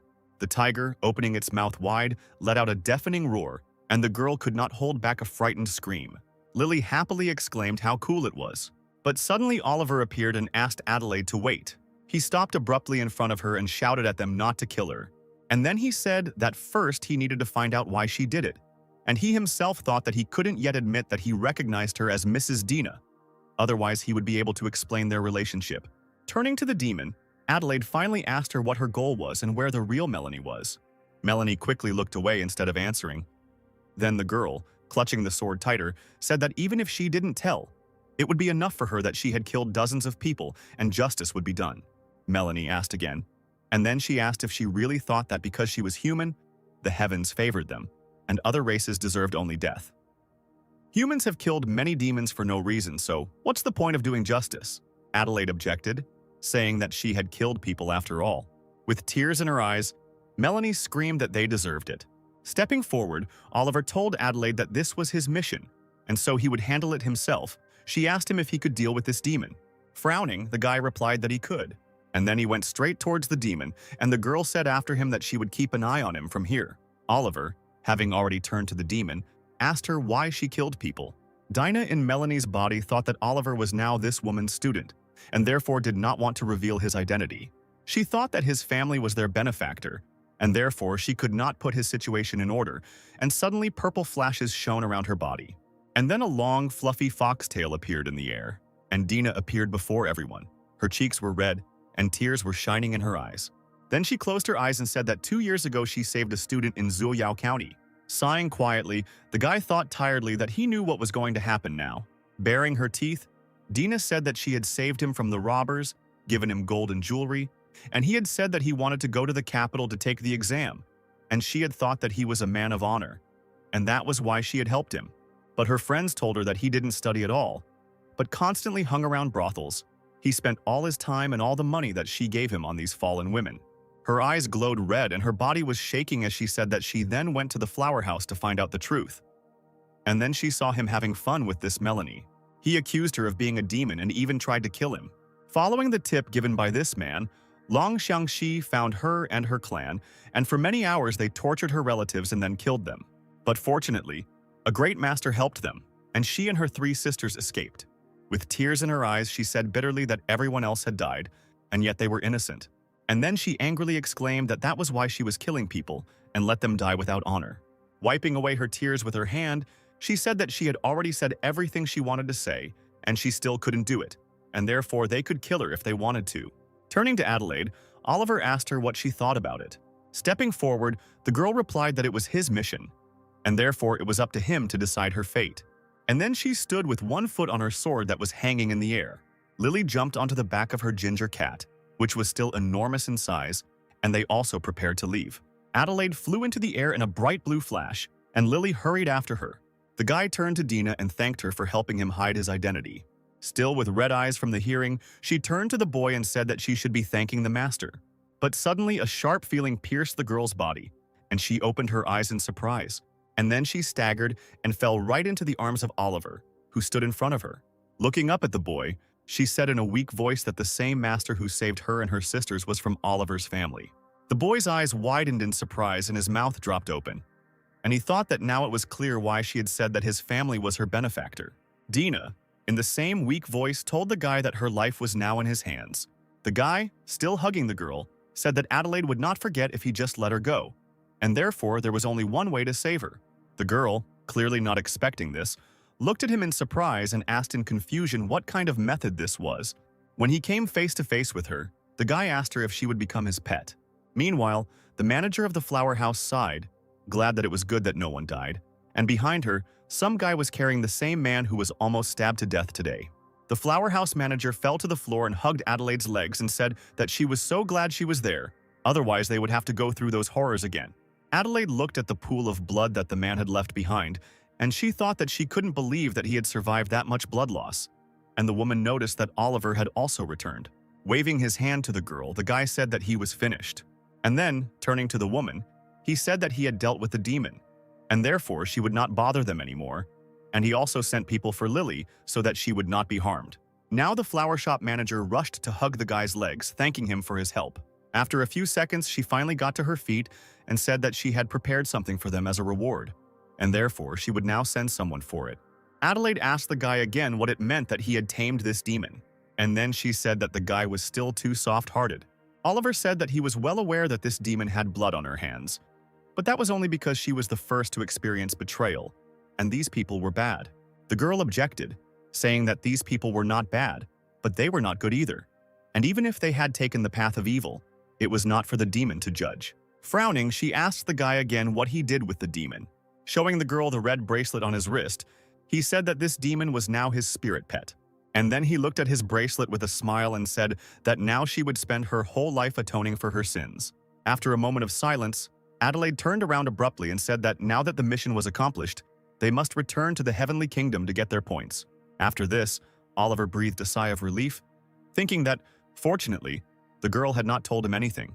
The next day, Lily, sitting on her pet, was preparing to go on her way. She anointed Adelaide and Oliver with her hand, saying that her parents already knew where she was, and therefore it was time for her to leave. The girl and her cat burst into tears as they said goodbye to the girl and the boy.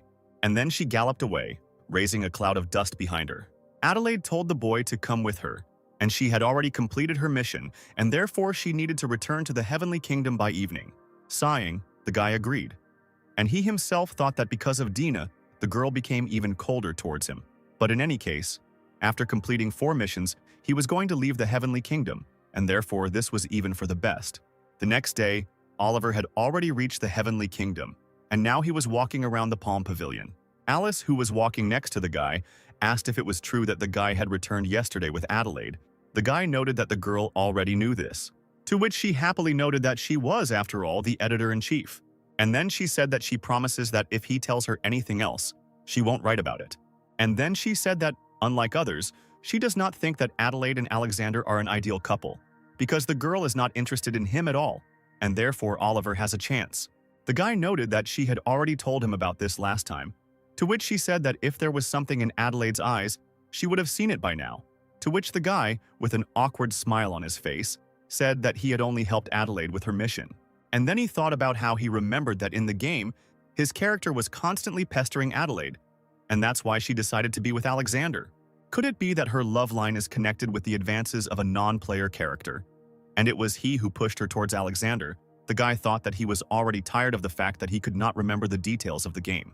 As he passed the doors, the guy noticed that they had already arrived. Alice asked him to tell her if he remembered anything else, to which the guy did not agree, but did not refuse either. And then he went into his room and went to his bed, on which the blanket lay strangely. The guy plopped down tiredly on the bed, but suddenly he jumped out of bed in fright, and someone's eye appeared under the blanket. Having landed on the floor, the guy immediately reached into his clothes to get a weapon and attack the uninvited guest. But suddenly he blushed a little and made an idiotic expression, realizing that there had been some person on his bed all this time. As it turned out, it was Beatrix, who had already crawled out from under the blanket. There was practically no clothing on her body, and she noticed somewhat sadly that Oliver had been gone for so long. Blushing even more, the guy stepped back and, screaming a little, asked the girl what she was doing in his bed. Rubbing her sleepy eyes, the girl simply replied that she had waited for him for so long that she had fallen asleep, and then she asked him how his mission had gone. Frowning, Oliver told Beatrice to get up and leave his room. Otherwise, people would think up all sorts of things, and he thought that this Alexander was too persistent. He had already used this trick on him so many times and still did not give in. Was it really necessary to irritate him so much? The girl called the guy affectionately and extended her thin hand towards him. And then she pressed herself against his chest and asked him why he was so rude to her, whether she had done something wrong. Her soft breasts pressed tightly against the guy's chest, and she asked the guy if there was anything she could do to fix it. However, Oliver only waved his hand, causing the girl to fly behind him and hit the floor. Lying on the floor, Beatrice called out to the boy. Frowning, Oliver told the girl that he didn't want to waste his time on her, and then he said that he would be honest, and therefore he would say that he knew what she wanted to do. Beatrice became flustered and asked again, and she herself wondered how he knew this. Smiling, the guy scratched the back of his head and told the girl not to worry so much because he knows that she likes him, but it's not time yet. His hand, a clenched fist, shook as he wondered if the girl really thought he would tell about her affair with Alexander, or that he was dealing with demons. He just wanted to scare her. Turning away, Beatrice quietly said how stupid the guy was, and she herself thought that she was so scared because she really thought that he knew everything. The guy said that he was very tired, and it was time to sleep, and therefore she would talk next time, to which the girl objected that she was not dressed yet. But then she flew head over heels out of the guy's room. She frowned and glared at the closed doors of the guy's room as all the passers-by were staring at her. With his back to the closed doors, Oliver thought that he had already refused the girl several times, but she kept giving in. Apparently, they were not going to stop until they had his blood. Putting his finger to his chin, he frowned and said that since Alexander had gone against him, he shouldn't regret it later when he ruined everything for him. After some time, night fell on Jushi Peak. Sitting on a tree branch, Oliver said that he doesn't remember exactly where the cave in the game is, but it was there that Alexander made a deal with the demons. And clearly people don't come here often. Alexander hides well, and therefore those around him consider him an honest and righteous man. But in reality, he cooperates with the dark forces, using their gifts. Otherwise, he would never have become the main disciple of Lu Shui Peak. And then he got indignant, saying that now he realized that the legend of the immortal swordsman is just a piece of shit full of bugs, and the developers didn't try at all, and that's why his character dies so early. And it doesn't matter that all his powers were sucked out. His route still ends at the very beginning. Suddenly, Dina appeared in front of him, illuminated by a pink flame. She said she felt a faint demonic energy. The guy asked her if she could identify its source. The girl replied that they, demonic foxes, sense energy much better than other demons, and therefore she can handle it. Then the guy told her to get to work, and the demon's body dissolved into pink smoke. Having gone around the guy, this pink smoke quickly flew forward. The smoke was in the shape of a fox, and it flew forward quickly, cutting through the air. As Oliver followed him, he reflected that Adelaide had taught him how to move quickly both through trees and on water. And if he fully masters this technique, then he will not need support at all. Looking back, Dina told the guy that the energy was coming from behind the waterfall, and then she stopped in front of a waterfall, and the guy landed on a rock, noting that the cave was a good place to hide. Turning back into a human, she said that it could be dangerous, and therefore she should go first, because no one would be able to detect her, even if someone was there. Oliver told her to be careful, and the girl said that she was ready to sacrifice her life for him. And then she, turning into smoke again, flew behind the waterfall. Flying over the water, she told the guy that there really is a cave behind the waterfall, but the demonic energy that comes from there is quite weak. She turned back into a human and said that it seemed like there were only echoes of energy here. Oliver told her to check everything out, in case there was anything unusual there. Looking around, Dina noted that this must be the very place where Alexander traded with demons, but there was no one here. Suddenly, she looked down and noticed something. The girl lowered herself closer to the ground and told the guy that she had found something. She began to take out this something and noted that it was definitely left by demons. And then she turned into a pink house again and flew back, but this time with something in her paws.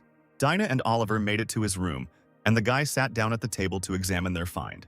As it turned out, it was some kind of small box with gold and malachite fragments. The guy scratched his chin and wondered how he could give this box to him. And then he pressed the button that was on the lid.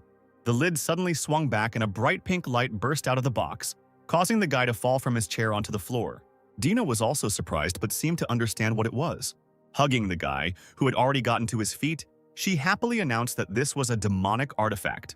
Hugging him from behind and pressing closer, she said that it was an immortal glow.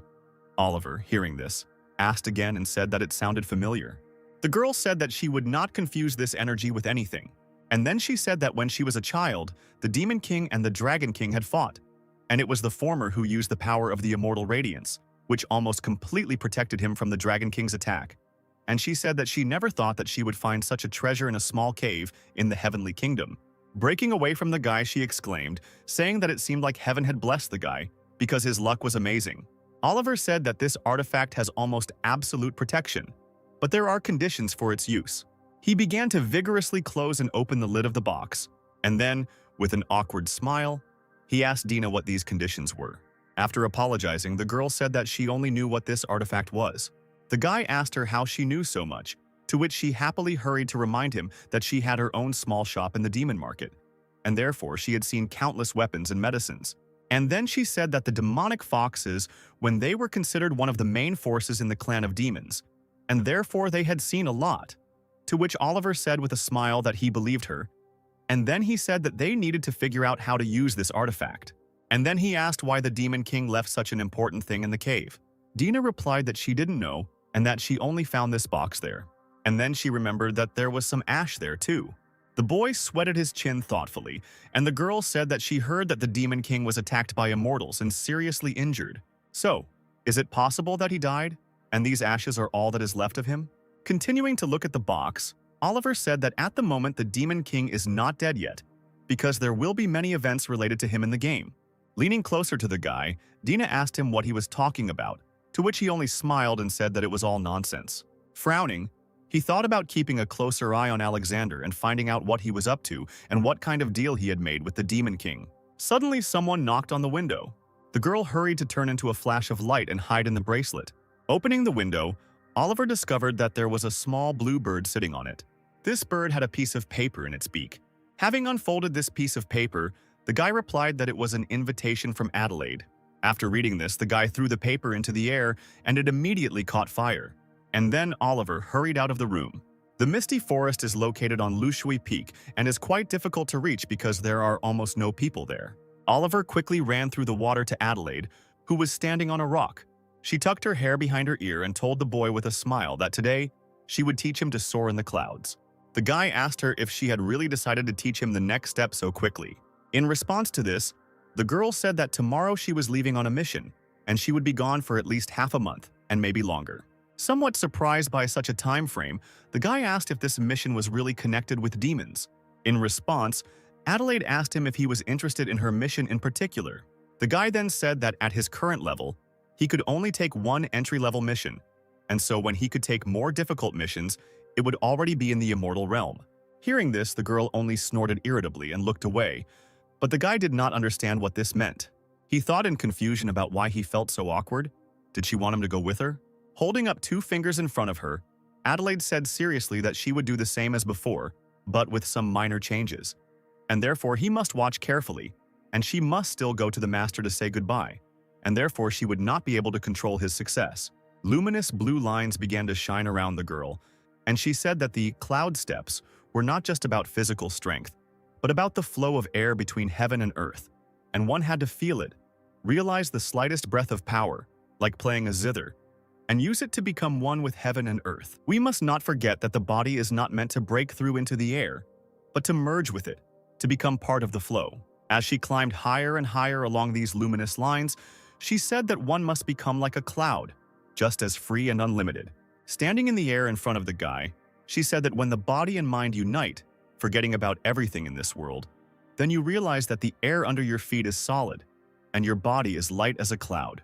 Then she stepped back onto the ground and concluded that this was all cloud steps. Approaching the guy so that they were face to face, she asked him if he understood everything, to which he answered in the affirmative. Dina, who was still wearing the bracelet, exclaimed that she understood everything too, and then she mentally asked him whether Adelaide was obliged to teach him such things. And then she said that Oliver was interesting to her, but she could not see anything like love in her eyes. Was it really just the sympathy of a genius for a genius? Turning around, Adelaide said that her mission would take place in Kunming, and then her body was enveloped in blue light, and without saying goodbye, she rose into the air and flew away. A pink light burst out from the boy's bracelet, and Dina appeared right in front of the guy and called him. Coming face to face with him, she said that Adelaide had told him the location of her mission, and then she asked him if it wasn't too obvious that she wanted him to follow her, to which he replied that it was even good, since he needed to take the second task as soon as possible. The girl blushed a little, became indignant, and exclaimed that she was talking about the wrong thing. Smiling cheerfully, Oliver said that he understood what she was talking about, but he simply admired Adelaide, and he himself thought that it was she who would kill him in the game. And then he said that tomorrow they should go to the Palm Court and see if there were any suitable quests there, because Adelaide was a great teacher, and he wanted to learn her fencing techniques. Dina said that she would also like to adopt her skills, but first the guy needs to master this technique, and there is no need to be greedy. Exclaiming that he had already learned this technique, Oliver placed his palm on the girl's waist, and then he lifted her into the air, holding her close to him, and red lights sparkled around them, and the guy asked her how she felt about it. The girl was surprised in response to this and asked him how he had mastered this technique so quickly, to which the guy grinned and said that he was a genius. The girl asked him how he wasn't ashamed to say that, and Oliver told her to get used to it. They would be together forever. And then the guy lowered himself and Dina to the ground and asked her about the grade. The girl chuckled and said that she rated it a 99, and it seemed that she had no choice but to acknowledge his talent. The next day, Oliver went to the Palm Court, and the old man, slamming his sign on the table, said that he had a mission there. Taking the tablet in his hands and looking at it, the guy asked if there were any lower-level tasks here, to which the old man, pushing his glasses up his nose, said that the guy had already reached the stage of forming a foundation, but still only completed tasks of the lowest level. Did he really not shave? That he would be laughed at for that? With a smile on his face, Oliver replied that the previous mission was also a low level, but it turned out to be more difficult. And in the end, he received not only 2 points, and he thought that he needed to look for an artifact that concealed the cultivation level. The old man put his finger to his lips and quietly told the boy not to scream like that. And then he approached the man and said that he would not tell anything about his mistake if he gave him 4 points. Otherwise, everyone would know that the pavilion elder was already too old and made a mistake that almost killed the student. The old man, covering the boy's mouth with his hand, exclaimed that he would give him another point. And then the old man threw his arm over the guy's shoulder and asked him about how difficult it was for him to work here. And in the meantime, everyone else began to pay attention to them, but still thought that Oliver was to blame for this commotion, for throwing down a challenge. Oliver stepped back and said that although this was not enough, he agreed, and the old man breathed a sigh of relief. And then, with a grin, the guy asked the man to help him get a worthy reward for the task. Tired of manipulation, the old man finally agreed. The guy went outside, and he saw 2 girls who were hurrying to Alexander, and one of them said that it didn't matter how quickly they got there, because the guy's heart was occupied by Adelaide. Hearing this, the boy frowned and his face darkened. And he thought that this was very timely, because he had long wanted to see the main character of this game. But suddenly, he thought about the fact that Alexander knew that his blood was good for cultivation. Did the Demon King really tell him about it? However, it seems that the Demon King does not know about his true identity. Otherwise, he would have been exposed as a demon spy long ago. This means that they have no useful information, and the Demon King has just started to carry out his plan. And it turns out that he was simply late to the cave and could not find out where he was hiding. After a while, the guy reached a crowd of Alexander's fans. The guy thought that he had many fans, but in his heart there was only Adelaide, and this flower has a heart, but it does not need water for love. Suddenly, he noticed that Adelaide was there too. However, he noticed how cold she was, and therefore admired the fact that Alexander could still smile at her. And Dina asked him if he wanted her to eavesdrop. The guy asked her if she was afraid of being noticed, to which she replied that he was wearing a suppressor bracelet, which perfectly hid her energy as well. And besides, she is his pet, and therefore, unless she decides to show herself, few people will be able to notice her. Only the elders and heads of the sect can notice her. Then he approved of this and told her to come back immediately if anything happened. Dina flew up to Alexander as a disembodied spirit, who, with a smile on his face, told Adelaide that he hoped they would quickly complete the task. Adelaide said that he was so hardworking that he immediately took on a new mission after finishing the previous one, and then she asked if he was sure that he needed her help. Alexander said that he wanted to break through as quickly as possible, and that was why he took on a new task so quickly. And Dina wondered if he really couldn't see that the girl didn't want to talk to him. Adelaide said she hoped he would return safe and sound. The guy thanked her for her care, and he himself thought that he never dared to think that someone like Adelaide would take care of him. And if he wins the competition in 6 months, they will become even closer. Dina said that the guy didn't have a single chance, and then decided to return to the owner. Returning to him, she told him that Adelaide and Alexander were exchanging pleasantries. But the girl was not particularly happy with this. And besides, the guy lacked both eloquence and intelligence. Then Oliver thought about what the NPC had done to Adelaide to make her side with Alexander. Dina asked the guy if it was time for them to leave. Turning around, Oliver said that this time they had teammates and they would meet them at the foot of the mountain. But now he needed to buy some things. The small shopping street was in full swing, and, as it turned out, Oliver was heading exactly there. And then, he walked around several stalls and bought something in each of them. He already had a whole bag of discounted and expired goods that he bought for next to nothing. He said with a smile that he was curious to see how much he could exchange at the demon market. After some time, a girl with short hair stood at the foot of the mountain, and on her back was a huge sword. Someone called her and she turned around to see who it was. Oliver ran out from behind the bushes, dragging a huge bag behind him, which surprised the girl. And then he folded his hands, made a fist in his palm, and introduced himself. In response to this, the girl spat out the stem that she had been holding in her mouth all this time. And then she also introduced herself, saying that her name was Kimberly and that she had heard a lot about him.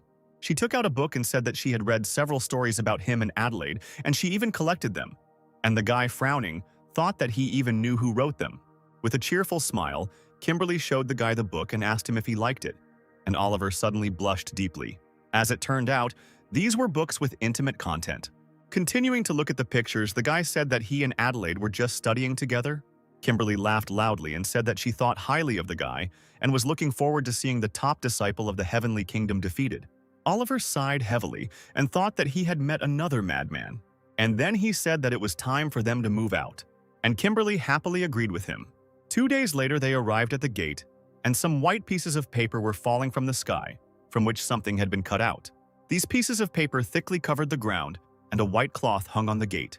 Kimberly said that out of the 35 members of the Wang family, about 20 had already died, which was a real tragedy. But Long Xiangxi was too busy to deal with such matters, and so this matter was handed over to the students. Oliver, hearing this, said that the last time he was on a mission, it was simply written down. The girl said that she heard that the Demon King died, causing the rest of the demons to go out of control and become even more dangerous. The guy shuddered and asked where she got such information. The girl replied that from many people, but these are just rumors, and this time Adelaide and Alexander's mission is to hunt demons. She said that it was too early for them to do such a thing, given their strength, and then she knocked on the gate. Oliver wondered if those ashes were all that was left of him. Then who did Alexander make a deal with? And how did he manage to do it at all? Opening the door, the girl asked him why he was hanging around there. And then she opened the doors wide, from which a white fog immediately burst out. Kimberly covered her face with her hand and replied that it was very cold here. A poor old man came out to meet them, and he asked them if they were looking for someone here. Folding his hands in a welcoming gesture, Oliver said that they were disciples of the Heavenly Kingdom and had come to sort out their problem. Then the man waved his hand and invited them to come in. Kimberly asked the guy what he had in the bag. Walking through the estate, Oliver replied that he could get weapons from the market there cheaper, to which the girl remarked that he was very prudent. They passed the maid girls, and the boy exclaimed that he was just trying to be prepared for anything. Meanwhile, one of the girls was very pale. There were dark circles under her eyes, and her eyes were looking down anxiously. Having escorted them to the door of the room, the man said that for now they could rest here, and he would go for the master. Oliver looked after the man silently. Sitting down on a chair, Kimberly noticed that all the maids they met along the way had black marks, and if they do nothing, many will die. Oliver said that on the way here he read the information that the Palm Pavilion provided them, and it said that the owner and his wife lived here, as well as their children. But the wife had been bedridden for 6 months. The daughter had rarely appeared in the last month, and the youngest son had recently died. He asked what kind of ghosts this family could have angered. Taking out some kind of compass, the girl said that first they must determine where the negative energy was coming from. The compass needle began to spin quickly, and then she suddenly stopped in a certain direction. And as it turned out, the arrow pointed at Oliver, causing his face to twist. The girl asked in surprise why the compass pointed at him. Oliver began to break out in a cold sweat and thought about the bracelet he was wearing. Oliver and Kimberly stared at each other. No one said anything.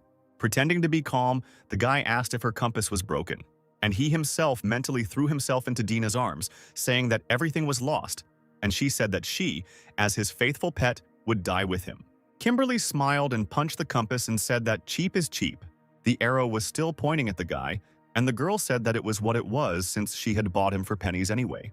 And at that very moment, someone entered the room and the compass needle changed its direction. A man who entered the room, who was apparently the gentleman, apologized and said that he had to give his wife some medicine before she fell asleep. Kimberly and Oliver exchanged silent glances. Frowning, the girl noted that the compass was now pointing towards the master. Oliver thought with disappointment that this man not only didn't emit a demonic aura, he could barely even keep his spirit in his body, so this was a complete fake. Putting the compass back into her bosom, Kimberly told the man that everything was fine. And then he sat down on another chair and said that he was sure that the masters were already aware of the situation. He said that his family had always been merciful, and therefore he did not know who they could have offended so much that they would take revenge on them like that. Oliver asked if he would like to show them to the young lady since his wife was asleep.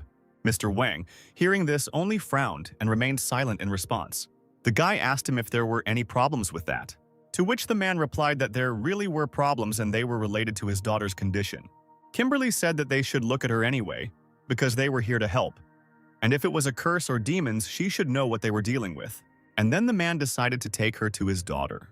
Walking ahead, Mr. Wang said that his daughter had been living in this courtyard since she fell ill. Oliver quietly remarked that at this time of year the peaches were not in bloom, and therefore it was strange, and the girl agreed with him. In the courtyard, the quiet steps of a man and two Taoists were heard, and someone's gentle voice was singing a song. The Taoists and the man stopped in the courtyard and someone's figure was visible in the doorway. The girl's body was hidden by a dark crown that hung in the passageway as she continued to sing the song. She opened her eyes and peered out from behind the curtains. Lightly touching her face with her hands, Mr. Wang turned to the maids and asked them if she was sick again, to which they replied that she had been singing all day. The maid burst into tears and said that they were very scared. The man responded by sending them to help in the yard. And then he turned to the masters and said that his daughter had long since gone mad and he could not watch this. Then Kimberly said that since she was also a woman, she could go alone and check on the young lady. And she went to the girl's room. Oliver told her to be careful, to which she told him to check everything here. Maybe he'll find something. Then the door closed with a quiet bang. Kimberly asked the lady how she was feeling and said that she was there to help her. But the girl didn't answer her, but only gracefully waved her hand to the side. As it turned out, the girl was too carried away by the dance, which is why her almost naked body was gracefully writhing. Kimberly called her again and thought about how she couldn't tell if she was possessed or not. She touched her shoulder and asked her if she wanted to drink some water since she had been singing for so long. And then the young lady slowly turned her head to look at the girl, her eyes sparkling with a pink light. Suddenly, Kimberly felt a strange sensation in her legs. This made her frown and wonder what was going on. And then she fell to the floor because her legs suddenly became weak. The young lady came closer to the girl and she, blushing, cried out for her to stop. The lady's eyes were glowing red and Kimberly kept trying to shout to her. Madame Wang raised her hand, taking her hair in it, and the Taoist thought about how she couldn't move and wondered what they were going to do to her. The young lady's hand reached out to the girl and she told her that someone was controlling her and therefore she must resist. She slowly touched the girl's collar. Kimberly's body shook and she thought that she couldn't say a word. She could barely squeeze out a call for help, and she thought to herself whether she would really have to give up her innocence to a woman. Meanwhile, Oliver stood under the peach tree. He asked whether the flowers of this tree had always been so red. He thought about how he used to fly past these houses when he was still playing, because he felt something familiar. Suddenly, he heard Kimberly's call for help and turned around. And then he immediately jumped up and ran. With a sharp kick, he broke down the door of the room and burst into it. He was about to call Kimberly, but then a strange grimace crossed his face. A strange picture appeared before his eyes. A young lady was sitting on his partner. He waved his hand and told Dina that this was her turn, and Dina immediately appeared before him, engulfed in pink flames, and her outstretched finger burned even brighter. A pink arrow suddenly shot out of her finger, and this arrow hit the young lady right in the forehead, causing her eyes to roll back. The demoness immediately caught the girl falling to the floor, and the guy ran to his partner. Running up to her, he immediately asked what happened, and Kimberly just thought about how shameful it was. Dina waved her hand towards them, causing a red cloth to fly towards them. The fabric immediately wrapped around the girl's body, hiding everything that was supposed to be hidden. And then the demoness said that the girl's body seemed to have become numb, and therefore the guy should help her. And she exclaimed with a smile that the guy was so stupid that he didn't understand right away. Kimberly noted that Oliver's spirit pet's aura was much stronger than his own, so why was it serving him? Oliver, not understanding anything, scratched his head. Dina whispered in his ear that the girl in front of him was almost naked, and he was looking at her crystal clear, to which he blushed and objected, saying that he just wanted to help. Kimberly said that she had been under an illusion for a long time and therefore could not move, and then she thanked the guy for saving her. Oliver replied that it was not difficult for him, and then he began to wrap her in cloth. He lifted the girl onto his shoulder and said that he would carry her to the sofa and ask Dina to help her change. After some time, everything in this yard became quiet. Young Mrs. Wang was already lying peacefully in her bed, covered with a blanket. Mr. Wang, leaving his daughter's chambers, asked Oliver if she was badly hurt, to which the guy replied that she was fine.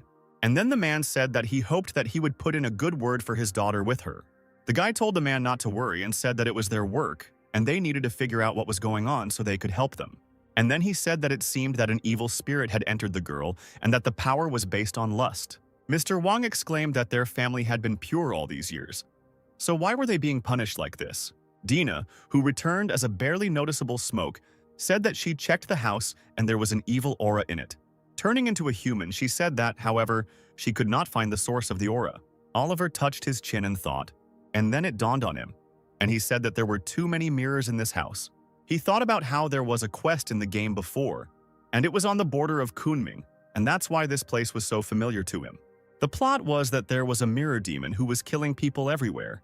He loves peach blossoms and fine things, and women, and the first step in the solution is to break all the mirrors except one, so that the spirit will come there. Oliver thought it was a coincidence, since Adelaide was the one who completed this quest in the game. However, this time she is on a mission with Alexander, so he must deal with everything himself, and at the same time see how strong these demons are. And then he asked Dina if she had found many mirrors in the house, to which she answered in the affirmative. Mr. Wang asked if it was all because of the mirrors that his wife was constantly buying. Oliver and Dina looked at each other, thinking that this was a hint. And then the guy asked the man about when his wife started buying mirrors. Meanwhile, someone lowered his bloody blade. As it turned out, it was Adelaide who was cutting down the demons with sharp attacks. She finished, and then told Alexander that their mission was over. Alexander said that, as expected from her, everything ended even without his participation. And then he winked at her and said with a smile that then they could proceed to the next mission. Turning away, Adelaide said that she would first look into a nearby town, where there was also another task, and see if help was needed there. Folding his fan, the boy said that he would go with her then, but the girl didn't care. Meanwhile, the rays of the setting sun illuminated the gates of the Van estate. Oliver said that the mirror demon knows that they have come for him, but he still targeted Kimberly, and it seems like he's gotten even stronger after absorbing so many people. Dina asked if the demon wasn't afraid that they would break all the mirrors and he couldn't hide. The guy replied with a smile that not everyone is as smart as they are, and the girl exclaimed that she was going to get angry. And Oliver thought that, in fact, he should care too much about this task, because it does not require any special efforts. There are only 2 stages in the mission, and breaking the mirrors is the first step, and the second stage is somehow related to the demon's peculiarity, and that is lust. But even Adelaide couldn't kill him. But what was Mrs. Wang's role in this, and why did she buy so many mirrors? Suddenly, Kimberly came up to him and said that she was already feeling better, and the illusion dissipated after the young lady fell asleep. Blushing a little, she thanked him again for his help. The guy said that there was no need to thank him because they were comrades, and then she said that she noticed that he was using a normal sword, which was not suitable for fighting demons. Oliver, smiling awkwardly, said that she was right, and that he couldn't afford to buy a good sword, so he walked around with this one. The girl said that she came from a family of blacksmiths, and therefore he could give her his sword so that she could make it better. Oliver was a little surprised that she came from a family of blacksmiths. Looking away, the girl said that she would understand if he did not want to give her his sword. But then Oliver, with a joyful smile, handed her the sword and thanked her from the bottom of his heart. And Dina noticed that her master was very lucky. Kimberly took his sword and then she left. Suddenly, Dina appeared next to the guy and said that she knew the girl's last name, to which the guy asked if she knew it too. Placing her hands on the boy's shoulders, the girl said that this family was famous for its members being able to create a divine weapon, even with a beginner-level cultivation level. The girl's tail wrapped around the guy's body, and then he noticed that she was overdoing it. Dina pressed her cheek against her master's cheek and exclaimed that she could not help herself and could not even imagine why his body attracted her so much. Besides, she is his spiritual pet and is always there, and if he finds himself a wife, she will still not leave him. She has nothing to be ashamed of. The guy yawned and said that he probably needed to get used to it. And then he said that they should agree that she was forbidden to take human form when he was in the shower, because it would only interfere. The girl laughed quietly and said that there was nothing she could do about it. And then she said that he could either terminate the contract so that she could go kill Adelaide, or he could get used to the company of his pet. And then she whispered to him as he was leaving that, in fact, sea monks live with their pets. Oliver teased her with a smile, saying that it seemed like his pet had been craving his body for a long time, which made the girl blush. And then she told him not to make fun of her because it was unfair. And then she, saying that she was going to bed, returned to his bracelet. Night had already fallen, and Adelaide and Alexander reached the gates of the Wang family estate. The guy said that the demon's aura wasn't too strong, and they seemed to be able to handle him themselves. Suddenly, someone approached them from the left, and the two noticed that Adelaide and Alexander were in front of them. The girl with pink hair asked Adelaide if she could take them with her, since she wanted to learn from her so much. As it turned out, this girl's name was Nancy, and she was the granddaughter of the master of Juyang Peak. She thought about how she immediately decided to follow Adelaide when she learned that she came to this city on a mission, and she was also glad that Alexander was here. Adelaide said she didn't mind. The guy who was with Nancy turned to her happily, and they thought that this task was worth it. Alexander said that the girl has many admirers, and he himself admires her, and he would like to spar with her when they return. Approaching the door, the girl said that there were still 5 months until the competition, and therefore she would prefer to wait. And then she knocked on the door. And then the door slowly swung open, and the same old man who had met Oliver and Kimberly appeared from the door, and he asked who they were looking for. With her hands folded in a polite greeting, Adelaide said that she was a disciple from the heavenly kingdom. The servant greeted the new arrivals, saying that their comrades had arrived this morning. Meanwhile, Oliver had already come to the mistress of the house's bedroom and said that he was very sorry to disturb her peace at such a late hour. And then he asked her why the woman decided to buy mirrors. After clearing her throat, the woman asked if there was something wrong with the mirrors. Smiling, the guy replied that he was just curious because there were more of them here somewhere. And the woman said that she simply dreamed of a fairy who said that if she bought mirrors, her husband would be able to earn a lot of money. The man replied that that was exactly what happened, and he made a lot of money, but they also lost a lot. Oliver then asked the woman if she remembered what had happened before the dream, and she replied that she had been to a temple in the south of the city to decide on her daughter's wedding. Hearing this, Oliver folded his hands in a polite gesture and said goodbye to the woman. And then he walked out the door, thinking that he would need to check out this temple. The servant approached the boy and said that his comrades were waiting for him in the front room. Oliver thought that it seemed like everything was like a game again now, and he followed the servant into the front room. Entering the room, Oliver greeted Adelaide. Turning around, the girl noticed that it turned out that he had taken this mission, and then she asked if he had managed to find out anything. The guy replied that he was just about to go to the temple in the south of the city. Adelaide replied that she would go with him then. Alexander, who was behind the girl, said that he would then stay here. Oliver wondered if Alexander should stick closer to Adelaide, if he was up to something. And then he told Melanie to stay here and keep an eye on the man, and if anything happened, to report it to him immediately. Alexander noted that this guy was still clinging to Adelaide. However, this was good, because he almost got what he wanted. But the girl took this mission, and therefore he needed to get rid of her as soon as possible. Oliver and Alexander stared at each other, their gazes lacking warmth. Noticing that Oliver was standing still, Adelaide asked him if he had changed his mind about going to the temple. And then they galloped away together across the rooftops. Nancy asked Alexander if he was the loser who was always bothering Adelaide. Nancy's companion said that she even addressed him by name, so who else could it be? The girl irritably noted that this idiot had interfered with Adelaide and Alexander's joint journey, to which the guy replied that this idiot had not advanced beyond stage 1, and therefore his rank would be kicked out later. Alexander said that they needed to be more lenient since they were from the same sect. And besides, since this guy had taken on the task, it meant that he had already broken through to the next stage. The girl said that it didn't mean anything anyway, he was still a loser, and she noted that Adelaide really didn't like Oliver before. But this time she called him by name, which meant they became closer. Alexander replied that Adelaide had simply helped a weak comrade last time, and therefore there was no point in getting ahead of herself. And the guy thought that Adelaide was his woman. No one would dare take her away. Her spiritual body belonged only to him. Nancy said that when Oliver returned, she would take the chance and challenged him, and then he embarrassed himself in front of Adelaide. While the others were remembering Oliver, he sneezed, continuing to walk forward. Adelaide turned around and told him to go back if he caught a cold, because she didn't need a burden. After some time, they landed on the ground near the entrance to the temple. Oliver kept a decent distance from the girl, and in his mind he prayed not to turn into a dog today. Otherwise, the consequences will be simply catastrophic. Suddenly, Adelaide stopped, and Oliver, shuddering, also froze in place. Turning around, the girl asked the guy why he was walking so far. Oliver looked away and said that he was simply studying the area carefully and therefore walking slowly. The girl said that she didn't expect him to go to Kunming for his next mission and thought they wouldn't see each other for a while. She asked him about how his training had gone since she left, and the guy asked her if she really wanted to know about his progress, to which Adelaide simply replied that of course she wanted to. Oliver folded his arms and said he had fully mastered the technique. Adelaide's jaw dropped slightly in surprise, as she had not expected such quick progress. Coming closer, she asked him why he had not made the same progress before, since he had managed to learn this technique so quickly.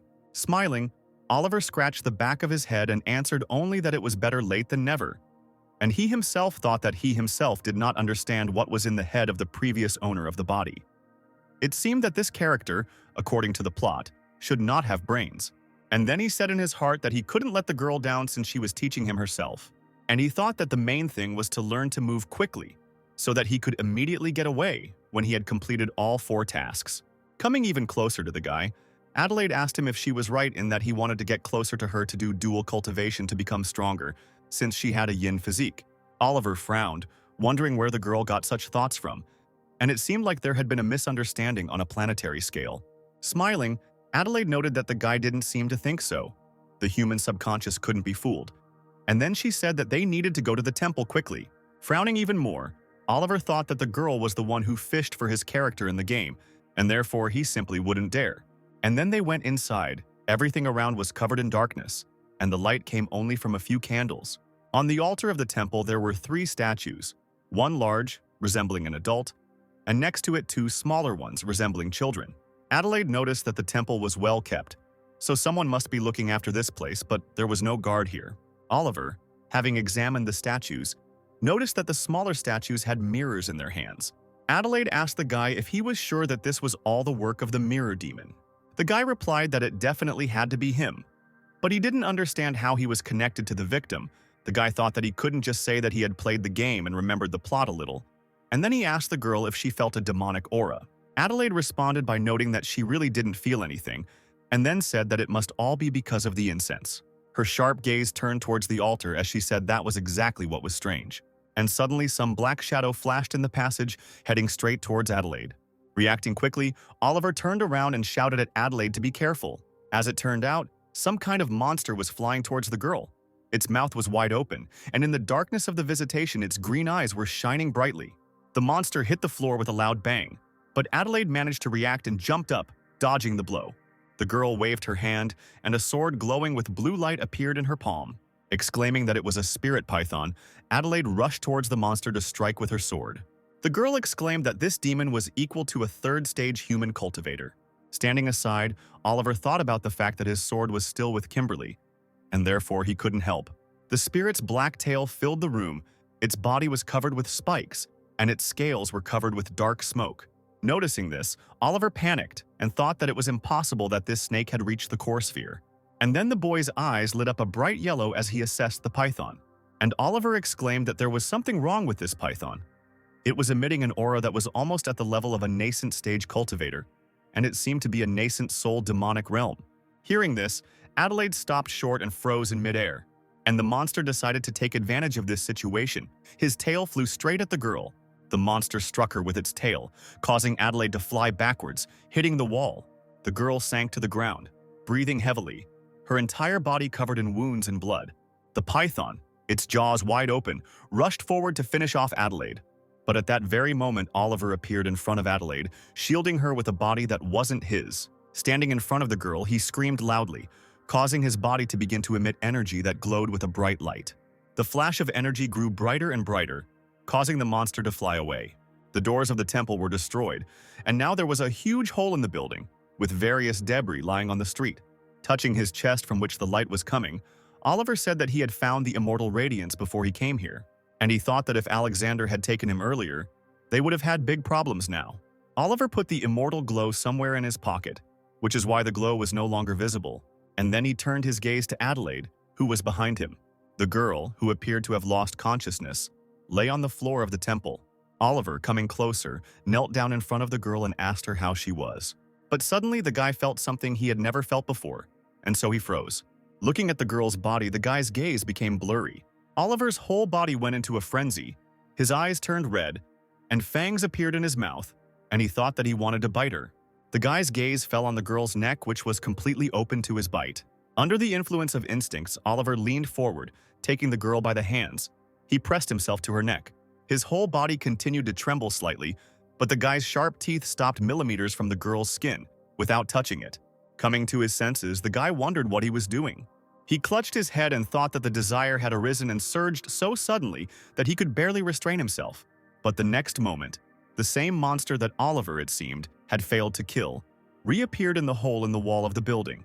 Rising to his feet, the boy grabbed Adelaide's blade, which was lying on the floor, causing it to tremble in response, not wanting to be in the hands of a stranger. Noticing this, Oliver told the sword to calm down if it did not want its mistress to die. Hearing this, the sword nevertheless calmed down, which could not help but please the guy. And he ran forward, thinking that despite everything, this python was still stronger than him. But still, the guy was protected by the immortal radiance, so the monster couldn't harm him, and besides, he had Adelaide's sword. With his sword in hand, Oliver jumped up to pounce on the monster. The guy only thought that he couldn't lose. After a while, the monster's body lay lifeless on the ground in a pile of temple rubble, and Oliver thought that he was going to die. He thought about how he never imagined that he would make a breakthrough right during the battle. He said that the soul transformation realm of demons is equivalent to the surrender of core formation in humans. However, as a human, he was still weaker than Adelaide. At this stage of improvement, it would be much more difficult, but the chance of survival would also increase. Returning to the girl, the guy wondered what he should do now. Returning Adelaide to the Wang family was not an option, since she was unconscious and wounded, and it would be difficult to explain. Oliver said he doesn't want to reveal to everyone that he has the immortal glow. But then, in a bright flash, Melanie appeared in the form of a fox spirit. Turning into a human, she exclaimed, saying that Alexander had begun to act. Melanie jumped back in disgust from the monster's corpse and noticed that the guy had already dealt with the demon. Oliver was glad to see Melanie now and asked her if she would take care of Adelaide while he was away. Melanie immediately waved her hands, saying that even though the guy was her master, she was constantly hunting and killing demons, and therefore she did not want to touch her. But then the girl's fingers touched Adelaide's chest, leaving behind glowing traces. Oliver asked her why she was touching the girl like some kind of pervert, to which she replied that Adelaide had reached her limit and was ready to break through, but her condition could cause problems. Surprised, the guy asked how this was possible at such a moment. Melanie said that every time a cultivator breaks through, he faces his inner demons and defeats them, increasing his limit. And now, Adelaide can't do that.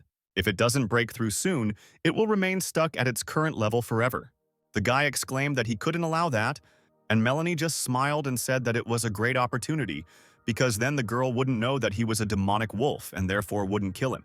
But Oliver replied that Adelaide had helped him and taught him, and therefore it was wrong. He should help her. Melanie blushed a little and said that there was something she could try, even though she was against it. Having said this, Melanie took a deep breath, as if preparing herself for this, and Oliver thought that apparently this was something unusual. And then the girl said that it could be said that this was pair cultivation.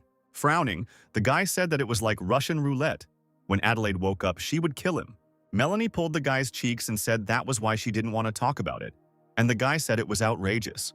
Rubbing his bruised cheeks, Oliver asked the girl if there was another way. Melanie replied that there were other options, for example his blood, as the heir of the demonic wolf clan, could help people break through. Smiling, the guy replied that his blood would help both her body and her mind, and he himself thought that since his blood was so useful, it was no wonder that Alexander wanted his blood so much.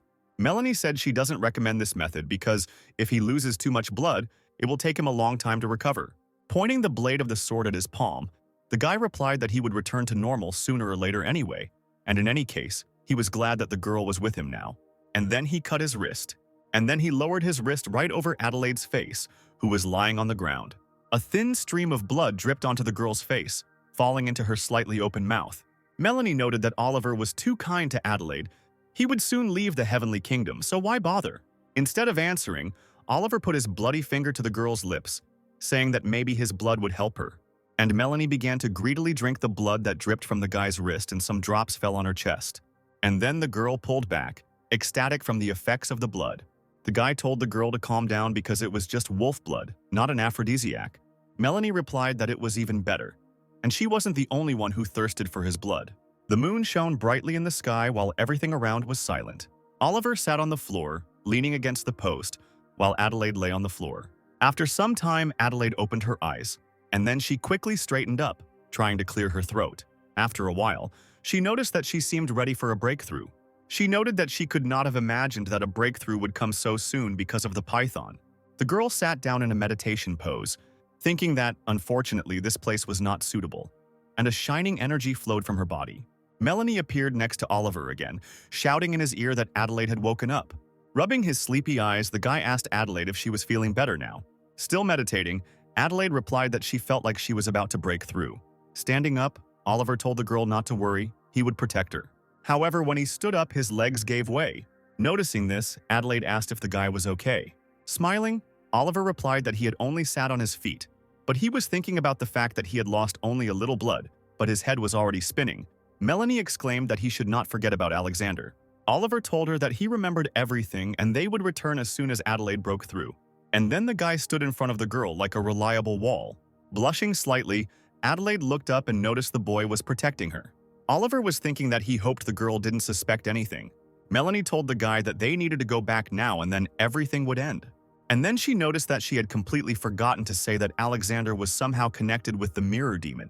Oliver looked at Melanie with a face twisted in surprise and asked again. She said she forgot to say something else. And then she exclaimed that young Miss Wang was still in danger. Oliver's face twisted again and he asked her what she had said. The guy thought about how in the game Adelaide didn't know what Alexander really was like, and in the end he deceived her and made her leave the sect.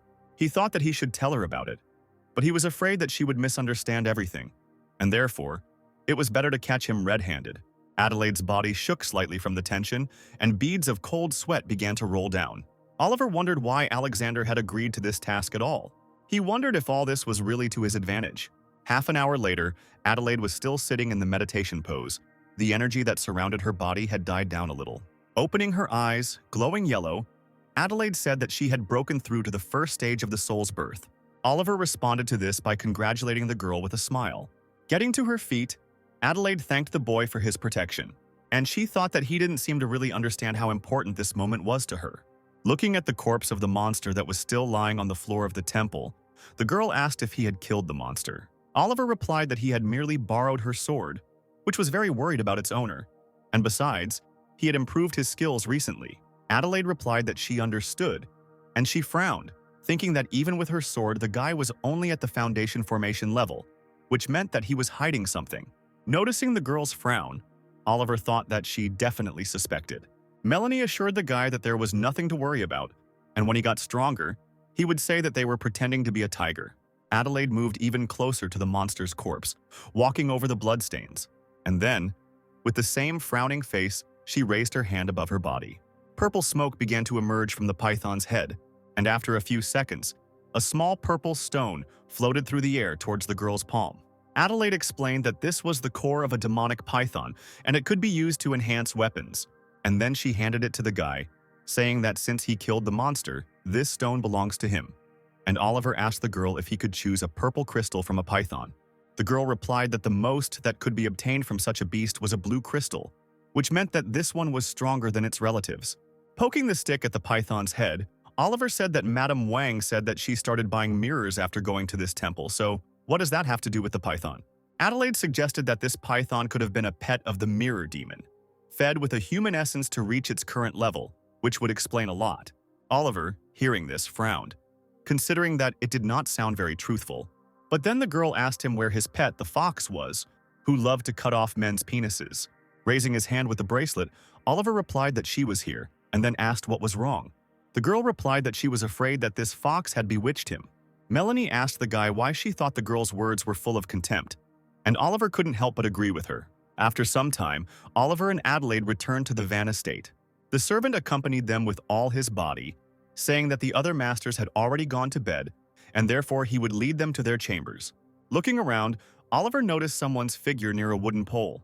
As it turned out, it was Kimberly, who thought that they were finally back, because she was already very sleepy. Running up to Oliver, the girl exclaimed that he had not warned her that he would continue to carry out the task, and therefore she had to speed up. Oliver replied that Adelaide had arrived and suggested they take a look around, and besides, he didn't want to disturb her. Kimberly greeted Adelaide, who was standing next to the boy with a happy smile, and then she immediately took out a sword, saying that she made it especially for the guy, and if he didn't like something, he could tell her right away. And then, with one sharp movement, she pulled the blue blade from its sheath.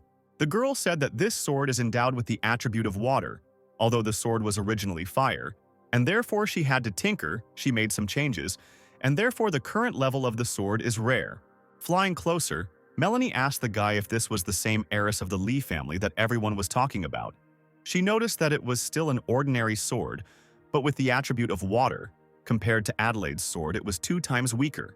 Oliver enthusiastically noted that if this sword was only 2 times weaker than Adelaide's sword, then it was already an incredible blade. Taking the sword in his hands, the guy thanked the girl from the bottom of his heart. Somewhat sheepishly, Kimberly replied that it was just her thanks and she was glad he liked it. Adelaide watched this conversation with furrowed brows, and then she walked away, saying that she was going to bed.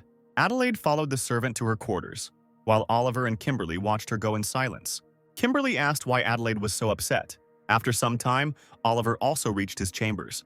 In human form, Melanie, lying on the bed, turned to her master, and then she asked him how long he was going to admire his new sword. Lovingly pressing the sword to his cheek, Oliver replied that he simply couldn't stop. And then he asked if it would be too much if he gave the crystal to Kimberly and asked her to melt it down. Melanie asked about whether he hadn't brought a lot of human things with him, so why didn't he go to the demon market today? And she said that there was a master swordmaker from the demon clan, for whom melting a demon core was a piece of cake. The guy approved of the idea, saying that this was what was needed. It was night outside, but the demon market was still quite lively. Pulling back the curtain in the hallway, Melanie peered inside and called out to her sisters. 3 girls immediately appeared behind the counter, happy to see their sister.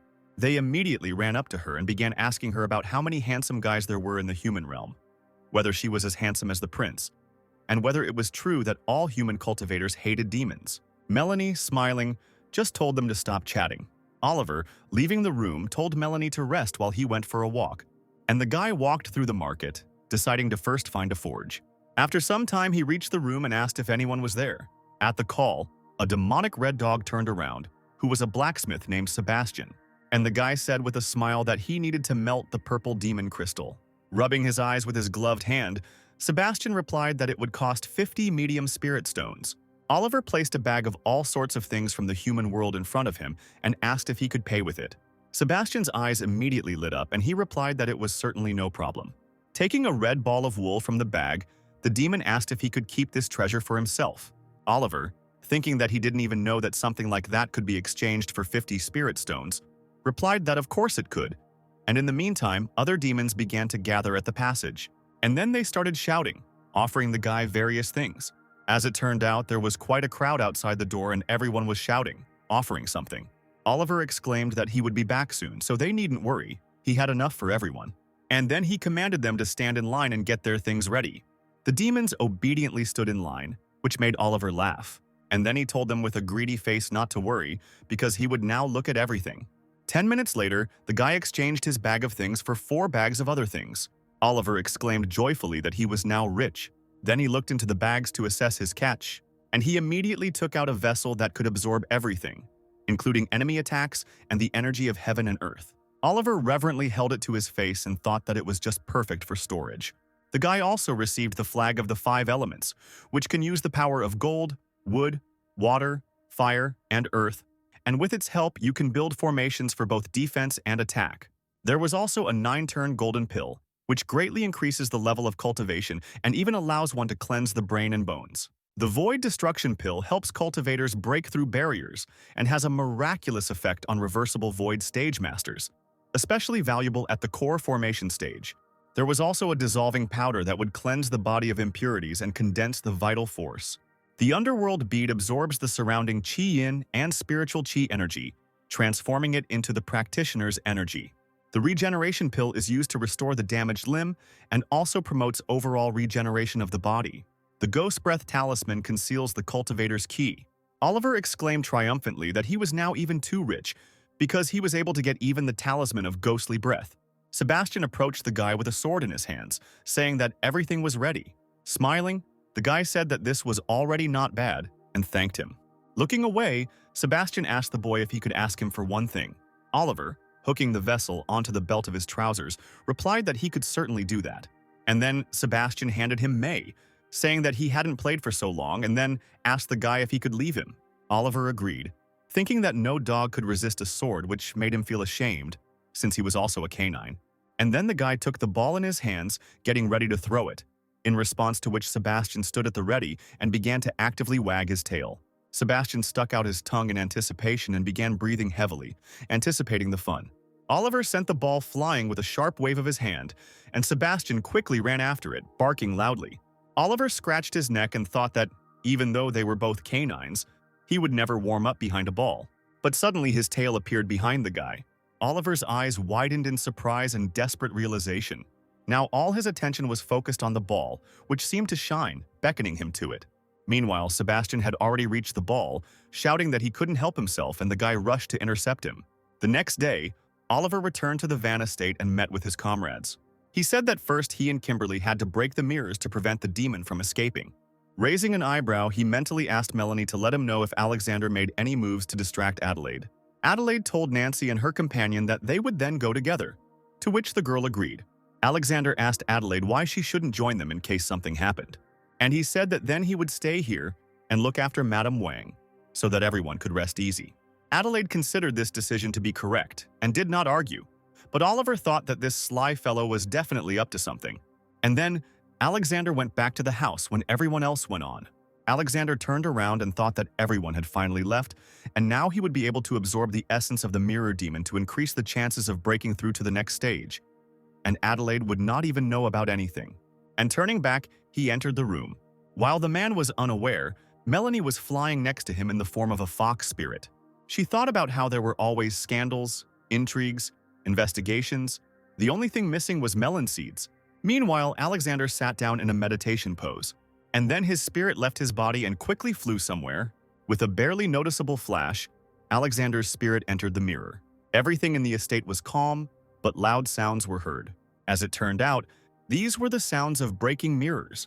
Nancy noticed that they had already broken all the mirrors, and her companion was finishing off the mirror with his hammer. But then, feeling something, the girls looked somewhere, with a surprised expression on their faces. Rushing forward, Nancy noticed that the sound was coming from the direction of Alexander's room, and it seemed that he had caught the mirror demon. Oliver also rushed there, thinking that it looked like they would have to place the abode of lust.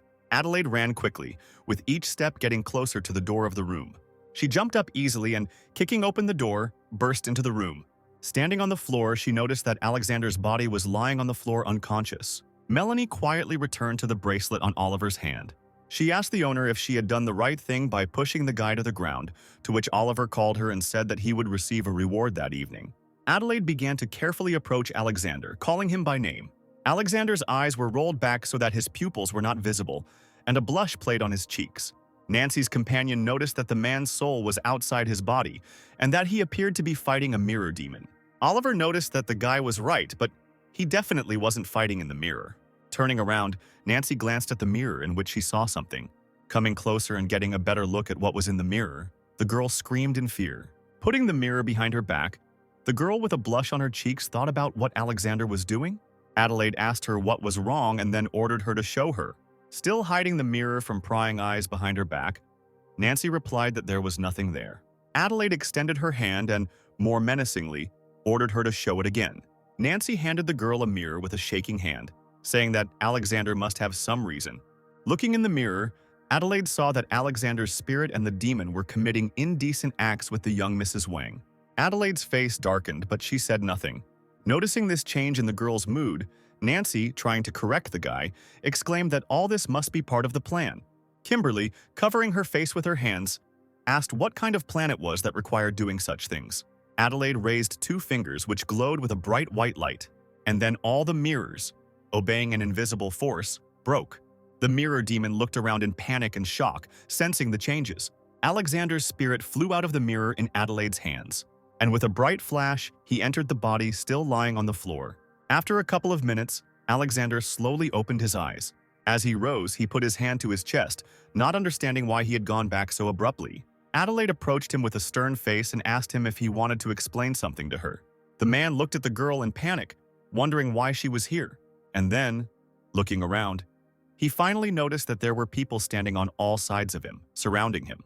He noticed disgust on everyone's faces, and Alexander thought that this should not have happened.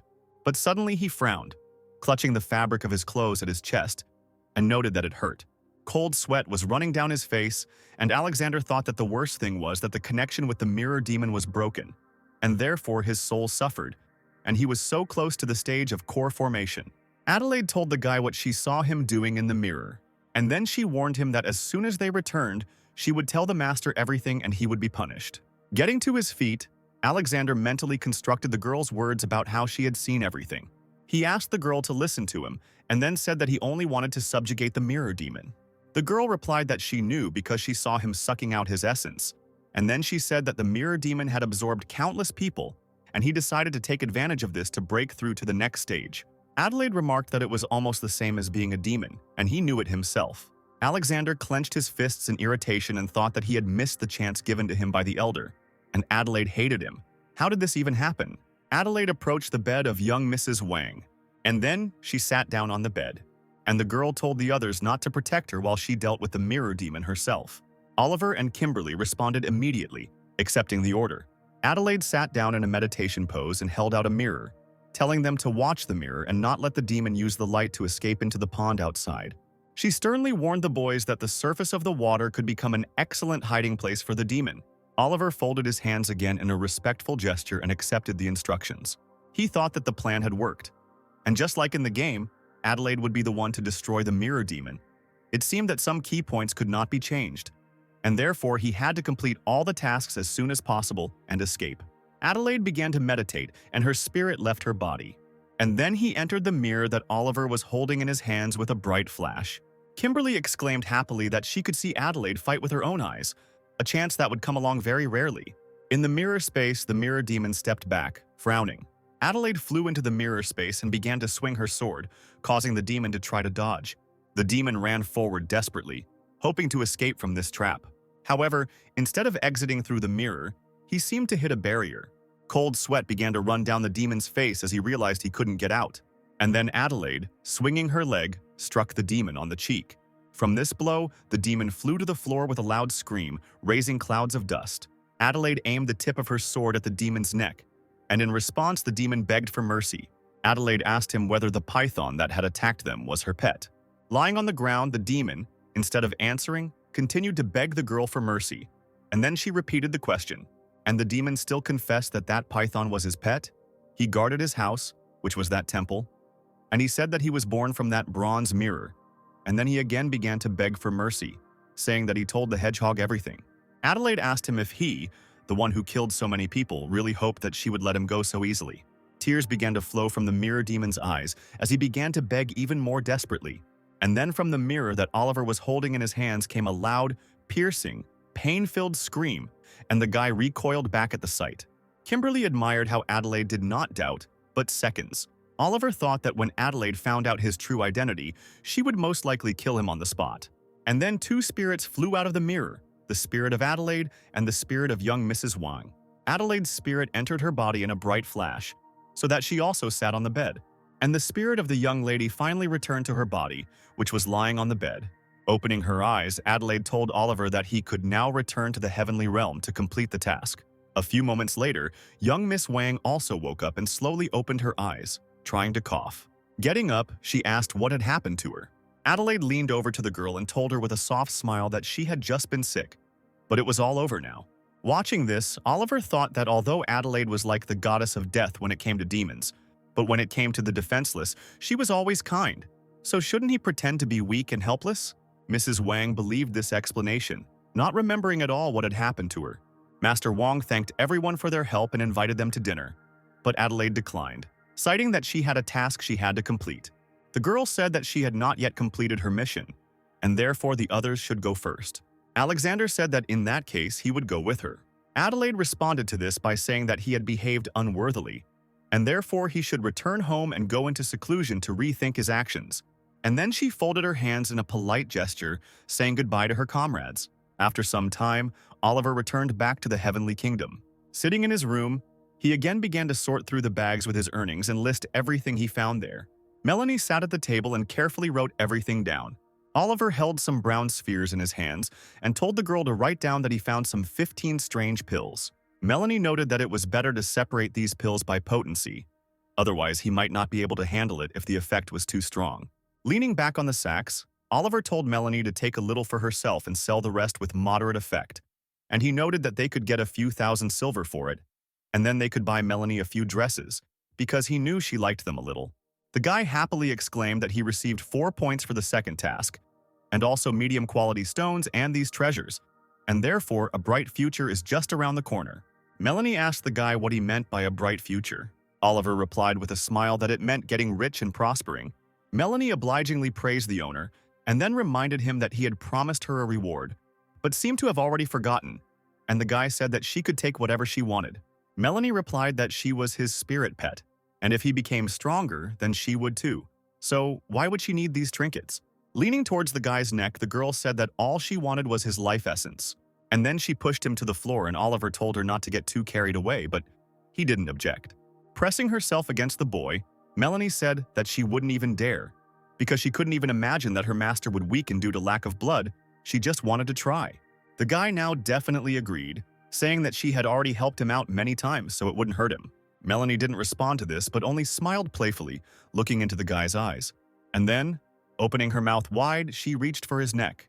The girl pressed herself against the guy's neck and began to drink his blood. After a while, she looked up from her work, her fangs stained red. And Melanie made another satisfied sound. Pressing herself against Oliver again, she said that her master's essence was truly delicious. The boy replied that he was beginning to think that all demonic foxes were real fox spirits. Looking into the guy's face, Melanie replied that it was true. Fox spirits are the best of all, because they take care of their owners and warm them in winter. Oliver told her to stop chatting, because he was very tired after the children's days, and therefore he needed to rest, because tomorrow he would have training again. Taking out her fan, Melanie sweetly wished good night to her master, and she began to fan him slowly while Oliver fell asleep, sprawled on the bags. Meanwhile, somewhere in the bamboo forest, a battle was taking place. It turned out it was Adelaide who was fighting the demons, and she said it was the end. And then she lunged forward towards her opponents. The demons did not expect such speed from the girl, and so they simply froze, their eyes and mouths wide open. And the next moment, everything around was illuminated by red flashes. Landing on the ground, Adelaide left behind a trail of sword strikes that cut her opponents to pieces. A few drops of demon blood fell on the girl's menacing face. The demon, who had not yet been cut down, asked the girl what they had done to her. Adelaide only replied that all demons must die. A huge green monster appeared behind him, raising its fist to strike. His blow landed on the ground as Adelaide was too slow to react and dodge and jumped to the side. But then 2 sparkling balls flashed in front of her face, and above the treetops one could see a thick cloud of smoke that burst out of these balls. But Adelaide had already flown out of this cloud of smoke a moment later, breaking herself with her feet on the ground. As it turned out, she couldn't open her eyes, and so she noticed with irritation that something had gotten into her eyes. Standing in a stance, she pulled out her sword again, causing everything around her to glow blue. And Adelaide said that even if a demon could talk like a human, he was still a demon, and all demons should be wiped off the face of the universe. The demons did not stand still, but ran forward with loud cries. A whole crowd of demons ran towards Adelaide as she swung her sword. After some time, all the demons were already dead, and one of them was wounded. And he told the girl not to be so arrogant, because their master had already turned his gaze on her. Instead of answering, Adelaide shot up, flying over the demon, and with a sharp swing of her sword, she cut off his head. And then she landed calmly on the ground, clicking her heels. After some time, it was already dark and night had come. But the light was burning in Alexander's chambers. The man stood in front of the mirror and reported to the elder the latest events, which were strange. He complained that all the opportunities that the elder had given him had been wasted, and if it had been an isolated incident, one could believe that it was a coincidence. But when everything happens at once, it is hard to believe. The black figure in the mirror asked the guy how Beatrix was doing.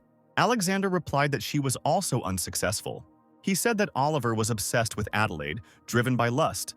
And although Beatrix was incredibly beautiful, he did not look at her when she threw herself at him. And lately he had distanced himself from Adelaide and broken through to the next stage. The figure in the mirror thoughtfully replied that he understood everything. Covering his face with his hand, Alexander continued by saying that on top of that, he was injured during the mission, which further delayed him from reaching the golden core stage. But the worst thing is that Adelaide has already broken through to the 4th stage.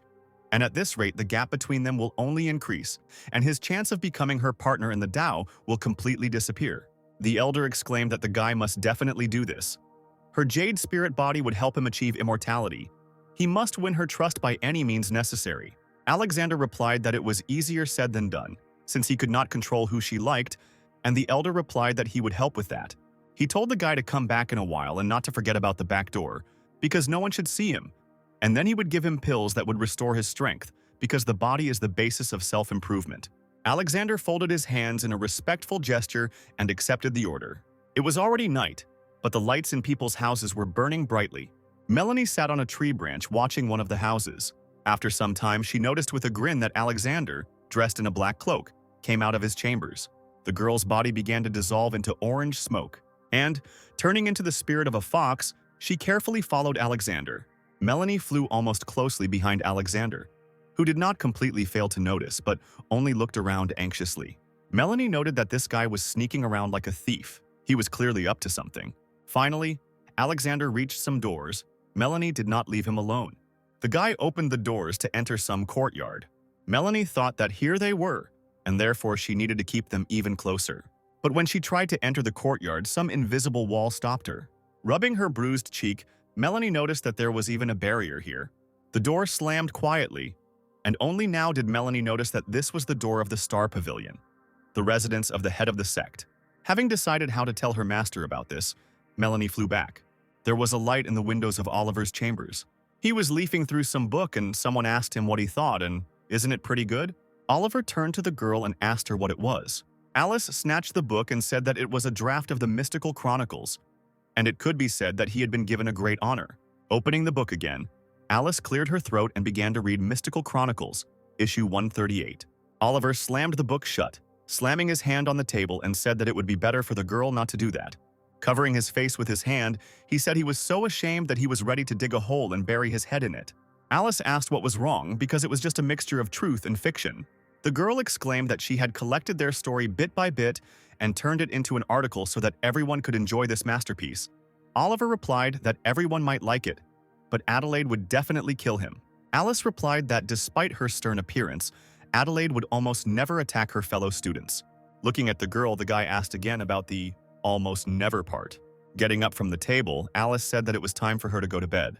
Winking at Oliver, she said that he was already a rising star in the heavenly kingdom, and therefore he should not forget them when he became rich and famous. And then the girl, having said goodbye to the guy, left his room. Oliver sighed in irritation and asked why everyone liked to gossip so much. Melanie flew up to him from behind, putting her hands on the guy's shoulders. Feeling the touch, Oliver turned around and took Melanie's hand. Snuggling up to the guy, the girl said that she had good news, and therefore she deserved a reward. Oliver replied that he must first find out what the news was, and then they would discuss the reward. Pulling back, Melanie said that she seemed to have found the location where the Demon King was hiding. It was already night outside, the moon was shining clearly in the sky. Oliver closed the doors with a shudder, and then, sitting down at the table, he told Melanie to tell him everything. In response, Melanie said that she followed Alexander and saw him making his way into the Star Pavilion, and he kept looking back, afraid that someone would notice him. Oliver exclaimed that the Star Pavilion was the sect leader's house. Could it be that the Demon King was hiding there? After thinking about it, Melanie responded by saying that she believed that the leader of the sect was the Demon King. The only question was how he was able to replace him. Oliver asked her why she thought so, and the girl replied that the Star Pavilion was surrounded by barter, which affected everyone who was not a human. It might be to protect the leader, but the girl felt like this barrier was meant for demons and other races. Melanie noticed that, in addition, the head of the sect had not appeared in public for a long time. And if he is in seclusion, why should he let Alexander in? And besides, if you remember those ashes from the cave, then everything becomes clearer. Oliver responded by saying that it needed to be thought about carefully. Melanie asked him what he would do if it turned out to be true. The girl suggested telling Adelaide about this because she hates all demons and will do everything possible to eliminate their king. The guy replied that they weren't that close of a relationship, and so she might start to suspect him, but at least they now knew that the sect leader and the demon king were somehow connected. The guy said they needed to gather more evidence first before telling Adelaide about it. He also wants to understand that the demon king has fallen asleep, and although he missed most of the game's plot, he remembers that his first goal was to possess Alexander and become Adelaide's partner. Melanie pouted and reminded him that it was now time for the reward. Patting the bed, Oliver said that today he would only have a sip, otherwise his head would spin again for half the day. Melanie smiled happily and said that her master was so kind to her. 2 days later, Adelaide had already completed the mission and reached the residence of the master of Yan Yang Peak. The girl quietly entered the room, addressing her master, and then she bowed respectfully, greeting the master. The woman lying on the bed turned around and smiled, noting that she had already thought she would be gone longer. And then the woman began to sit on the bed, while Adelaide talked about how she had broken through to the golden core step, and therefore was able to get there faster. Sitting on her knees on the floor, she said that all the demons in the indicated places were killed. The woman replied that this was what was to be expected from her student. Pulling the girl by the cheeks, she said that she wanted to check whether her dear student had lost weight, to which the girl objected, telling the master to behave decently. The woman just laughed, saying that Adelaide looked as stern as she once did. Then the girl asked why the master was so carefree now, and then noted that she was increasingly beginning to think that her stories about the past were just fiction. The master replied that it was all a secret, and then she took out a book, saying that while she was gone, new gossip had appeared, and she had become fascinated by these mystical chronicles. And she noticed that there were so many piquant details, and then said that the girl could take the book for herself. Handing the book to Adelaide, the woman said that she especially liked the part about her and Oliver. Noticing that she and Oliver were pictured on the cover, Adelaide blushed slightly, and then she hid the book in her bosom. And then the girl asked the master about transferring Oliver to their peak. The master replied that it was easy as pie, and since her student was so interested in someone, then she was too, because a girl rarely showed such interest in someone. Looking away, Adelaide replied that the guy was very talented. His potential was even greater than hers. Holding out her hand, the woman said that she was even more interested then, and therefore she wanted the girl to bring him here so that she could play with him. Getting to her feet, Adelaide asked the master to stop scaring the other students, and then said that she was returning to her chambers. After some time, Alice again found herself at the door of Oliver's chambers. Opening the door, the guy told the girl that he had nothing more to tell, and besides, over the past months, she had come to him 7 or even 8 times, and therefore everyone was already looking at him strangely. Alice said that she came to tell you that Adelaide had returned. Oliver asked her how she managed to always keep up with the latest news. The girl replied that a good journalist does not reveal his sources. And then, approaching the guy, she said that she was just collecting material for a new issue. Alice asked Oliver why he didn't go and take the chance to step up, since he liked Adelaide before. But in response to this, the guy only slammed the door, wishing the girl good night. Alice, however, was not upset and exclaimed from behind the door that she wished him luck. Oliver sighed wearily and noted with relief that she was finally gone. But suddenly he felt something strange in the area of his heart. The guy's whole body suddenly felt hot, and Oliver couldn't understand why this happened. At that moment, the bracelet on the guy's hand flashed like a bright flash, and Melanie flew out of it. Oliver looked at the girl with confusion, asking her what was going on. In response, Melanie joyfully exclaimed that her master was about to break through again. Instead of answering, Oliver clutched the clothes on his chest, which was in the area of his heart, and sweat ran down his face. And then he turned into a puppy again. Sitting down next to the owner, Melanie told him not to worry, because she had already put up a barrier around this room. And the girl, smiling, told Oliver to calmly concentrate on the breakthrough. Oliver's body began to tremble slightly. His paw again covered the area of his heart. A muffled sound came out of his mouth, but in his thoughts he thanked Melanie. But suddenly Oliver felt a change and his eyes widened in surprise, and a few moments later he fell exhausted to the floor. Worried, Melanie asked the owner what was wrong. Oliver answered with difficulty, saying that he was succeeding, that he could not break through, that something was stopping him. The girl asked what was happening, whether he had taken anything today or done anything unusual, why the breakthrough had suddenly started. And then she noticed that Oliver's irises were red. Oliver staggered to his feet, and Melanie cried out, asking him to tell her something so that he wouldn't frighten her. But Oliver seemed not to hear her. His eyes turned even redder and a growl escaped from his throat. The girl panicked and thought, Could this really be a rejection of Key? She slowly reached her hand forward to touch her master's fur. But before she could do so, Oliver reacted and lunged forward to bite Melanie, causing her to pull her hand back. And then Oliver, his eyes wild, ran out of the room. Melanie called out to her master, asking him to come back. After some time, Melanie had already turned into a fox spirit and followed Oliver, who was still running somewhere. She asked him where he was going. After some more time, Oliver finally stopped, breaking with his paws on the stones. Melanie, who was following him, said that if he had started to experience Key rejection, then she should have had it too. Suddenly, a bright flash appeared in front of Oliver. The guy was thinking about how much pain he was in and how he couldn't believe that he had done this to Melanie. And then his attention turned to the light in front of him. Wanting to know what that glow was ahead, Oliver ran forward again. He ran among the trees, through which something was shining with a bright light. And suddenly, in this light, some dark silhouette became visible. As it turned out, it was Adelaide, who had already noticed Oliver. Oliver, however, under the influence of his instincts, ran forward, his eyes still glowing with an angry red light. Melanie was worried that Adelaide would now reveal the true nature of her master. However, the girl only sat down and stopped the puppy with her hand, which was running so quickly towards her, and then with a smile asked him what was wrong with him. Oliver thought about how he couldn't concentrate. He wanted to bite someone. His teeth were itching. Adelaide noticed with a smile that the puppy had once again become a simple, dirty dog, and then she raised her hand and squeezed it around the dog's neck. The girl lifted the dog off the ground, continuing to smile tenderly as Oliver continued to kick in her arms. Oliver found himself pressed against the girl's chest, and Melanie noticed that everything there was so soft and elastic. And then Oliver finally calmed down and closed his eyes, relaxing in Adelaide's arms. Noticing that the dog had calmed down, Adelaide praised him and told him again not to worry. Melanie, watching all this, wondered if this was really possible right in the middle of a breakthrough. She wondered if it was possible that her master had smelled the jade spirit and therefore lost control. But that didn't make sense. And then she thought that she would have time to deal with it later. And for now, her master was safe. Adelaide asked Oliver if he missed her so much that he went crazy. Adelaide felt that the puppy's body was unusually hot, and Oliver made a plaintive sound in response. The girl gently touched the dog's forehead with 2 fingers to check its condition, and she noticed that he was in a state of breakthrough. The girl crouched down to the ground again, lowering Oliver to the ground, and she said that then she would guard him until he finished. Adelaide thought that since Oliver had protected her during her breakthrough, it would be fair if she did the same for this dog. Oliver continued to cling pitifully to the girl. Tears were in his eyes, and the girl's hand stroked his head. Adelaide told him not to be afraid because he was not alone, and she was not going anywhere. Oliver continued to happily cuddle up to the girl's chest while she continued to stroke his head.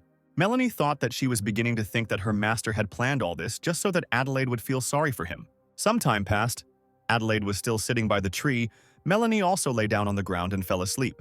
Adelaide was dozing, leaning against a tree, and Oliver was lying peacefully on her hip. Melanie woke up rubbing her sleepy eyes. Yawning, she thought that she was so sleepy, but she needed to check on her master. And then she noticed something that surprised her and made her wake up completely. As it turned out, she noticed that Oliver had grown bigger. And then she thought that she had never seen anything like that before. And then Oliver woke up. His eyes turned blue again. He slowly turned on his side, trying to find the source of the sound that had woken him up. And then he came face to face with Melanie. Oliver stepped back and asked Melanie what she was doing, why she was so close, and what was wrong with her face because it was as if she was looking through a fisheye.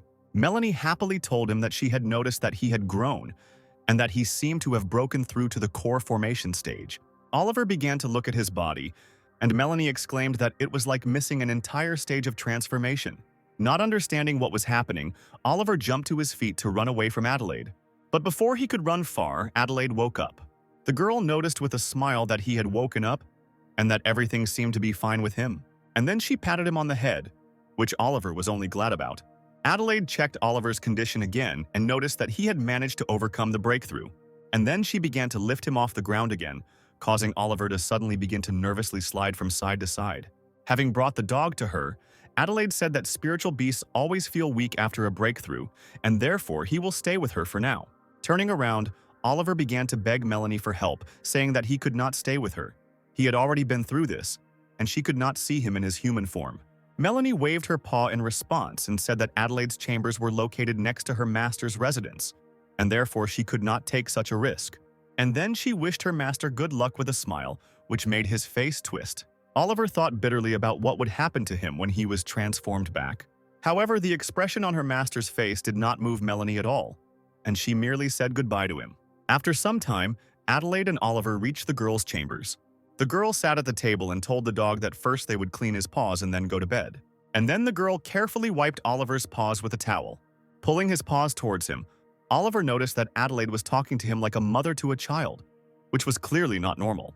After finishing wiping Oliver's paws, Adelaide put the towel back into the water in the bucket, and then she picked the little dog up again and carried him away, saying that it was time for them to go to bed.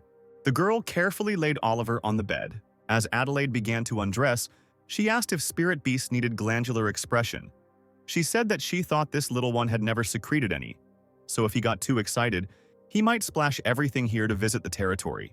Hearing this, Oliver immediately felt fear, not understanding what the girl intended to do with him and his glands. Oliver, hiding under the blanket, thought that this sounded too ominous, and besides, he was already a grown man, and therefore his back door belonged only to him. Adelaide just laughed quietly at the dog's reaction, covering her mouth with her hand. And then she continued to change, throwing the clothes off her shoulders. And then she changed into a nightgown, tying the straps behind her neck. Adelaide then threw her robe over herself, noting that her robe was still so comfortable. Wrapped in a blanket, Oliver watched the girl, admiring how she looked in such simple clothes. The girl took a book from the table and headed towards the bed. She crawled under the covers and opened a book. And then she told Oliver that she would read him a bedtime story, and then they would go to bed. Looking at the cover of the book, Oliver noticed that it was a mythical chronicle, and so he wondered why Adelaide was interested in gossip at all. The girl, as if reading the question in the dog's eyes, answered that it was not the master who told her to read this, and the guy in response thought about whether she could inadvertently read his thoughts. Opening one of her eyes, Adelaide began to read. This time the story will be about how Oliver challenged his classmate, and Adelaide did not resist. As Oliver listened to this, he thought in panic that this was a very exciting beginning. Adelaide, however, continued reading and only laughed. Looking at the dog, she noted that these stories had Alice's style. She had a pretty good imagination. Oliver's body shook slightly as he wondered if Adelaide understood what she seemed to be saying. The girl said that the dog had already reached the stage of core formation, and therefore was no longer a puppy, so he would definitely be able to listen. Adelaide stroked the dog's head and remarked that she had not expected him to be able to climb so high. And Oliver barked in response, as if asking what she meant. And then Oliver thought that he was not so young, but he still had plenty of strength. And if he needed to act, he would not just stand there, but just listening was embarrassing. And then the girl asked the dog if he remembered that guy, her junior classmate. And then she said that he had also almost reached the core formation stage. But nevertheless, she did not expect that his progress would be so fast, and it would not be long before he surpassed her. As Adelaide continued reading, she noticed that this part was very well written. It said that at first Adelaide wanted to refuse Oliver's help, and she said that she could deal with the demons herself, and therefore it was better for him to return to the heavenly kingdom. Taking the girl by the hand, Oliver said that he couldn't do that, because she had already saved him twice, and this was a kind of gratitude. Adelaide didn't want things to go too far, so she decided to leave. But then Oliver pulled her closer to him. Raising the girl's face, putting his finger under her chin, he said that although he was her younger, he was also a man, and the girl asked him about that, and so what? With their faces unusually close, Adelaide couldn't escape Oliver's strong arms. There was some unusual scent coming from him, and the girl knew that it was proof of his feelings. As soon as Oliver's lips touched hers, she found herself trapped. Oliver, who had been listening to all this, held out his paw and thought that Adelaide didn't need to read all this. Putting the book down, Adelaide noticed that it was quite cold today, so she picked up the dog again. She asked him what was wrong with her character, and then exclaimed that it was completely unlike her. Oliver thought irritably that since she already knew everything herself, it was time for her to stop reading. Having pulled Oliver to her side, Adelaide picked up the book again, noticing that it was so embarrassing. And then she said that the master told her to read it, and therefore she cannot help but read it. And the girl's attention was again directed to the plot of the book, and she began to laugh. Her face was covered with a blush. The girl continued reading, and read that Oliver then took off Adelaide's outerwear, and in the moonlight the girl became even more beautiful. The girl blushed and exclaimed, telling the guy not to be so self-confident. Leaning closer, Oliver asked the girl why she was refusing his company, since she knew that he would not leave her alone, to which she replied that this was her task, and she must complete it herself. Grabbing the girl by the waist, Oliver asked her why she was interfering with his tasks then, to which she replied that she was simply helping all the younger ones, not just him. Oliver said that it would be better for her to think about something else right now. But before Adelaide had time to read what it was about, she had already slammed the book shut. Her face was red, her eyebrows were furrowed. She closed her eyes and smiled, noting that the book was well written after all. Adelaide waved her hand and noticed that she felt a bit hot. Oliver pressed himself against her again and made another questioning sound. Lying down on her side, Adelaide said that she was tired and that they needed to sleep already. The girl laid the dog down next to her and then wished him good night. Oliver thought that he wouldn't be able to sleep in such a situation. He thought desperately that he could never sleep like that. It was still night outside. Oliver still fell asleep and in his sleep turned back into a human. The guy slowly opened his eyes. Realizing his situation, his eyes widened. Lying on the same bed with Adelaide and so close, Oliver felt his heart beat faster, but it was from fear. Melanie flew up and told her owner not to worry, and then she said that Adelaide wouldn't wake up anytime soon. Hearing this, Oliver fell back onto the pillows with relief, and then he slowly pulled his hand out from under Adelaide's head. As he lifted it up, he noticed that his hand had gone completely numb. Melanie, in response to this, asked again and only smiled. Then she touched the guy's hand, which made him feel uncomfortable, and he told her not to touch it. Turning into a human, Melanie asked the guy with a smile if it wasn't fun. Oliver replied that they needed to leave quickly.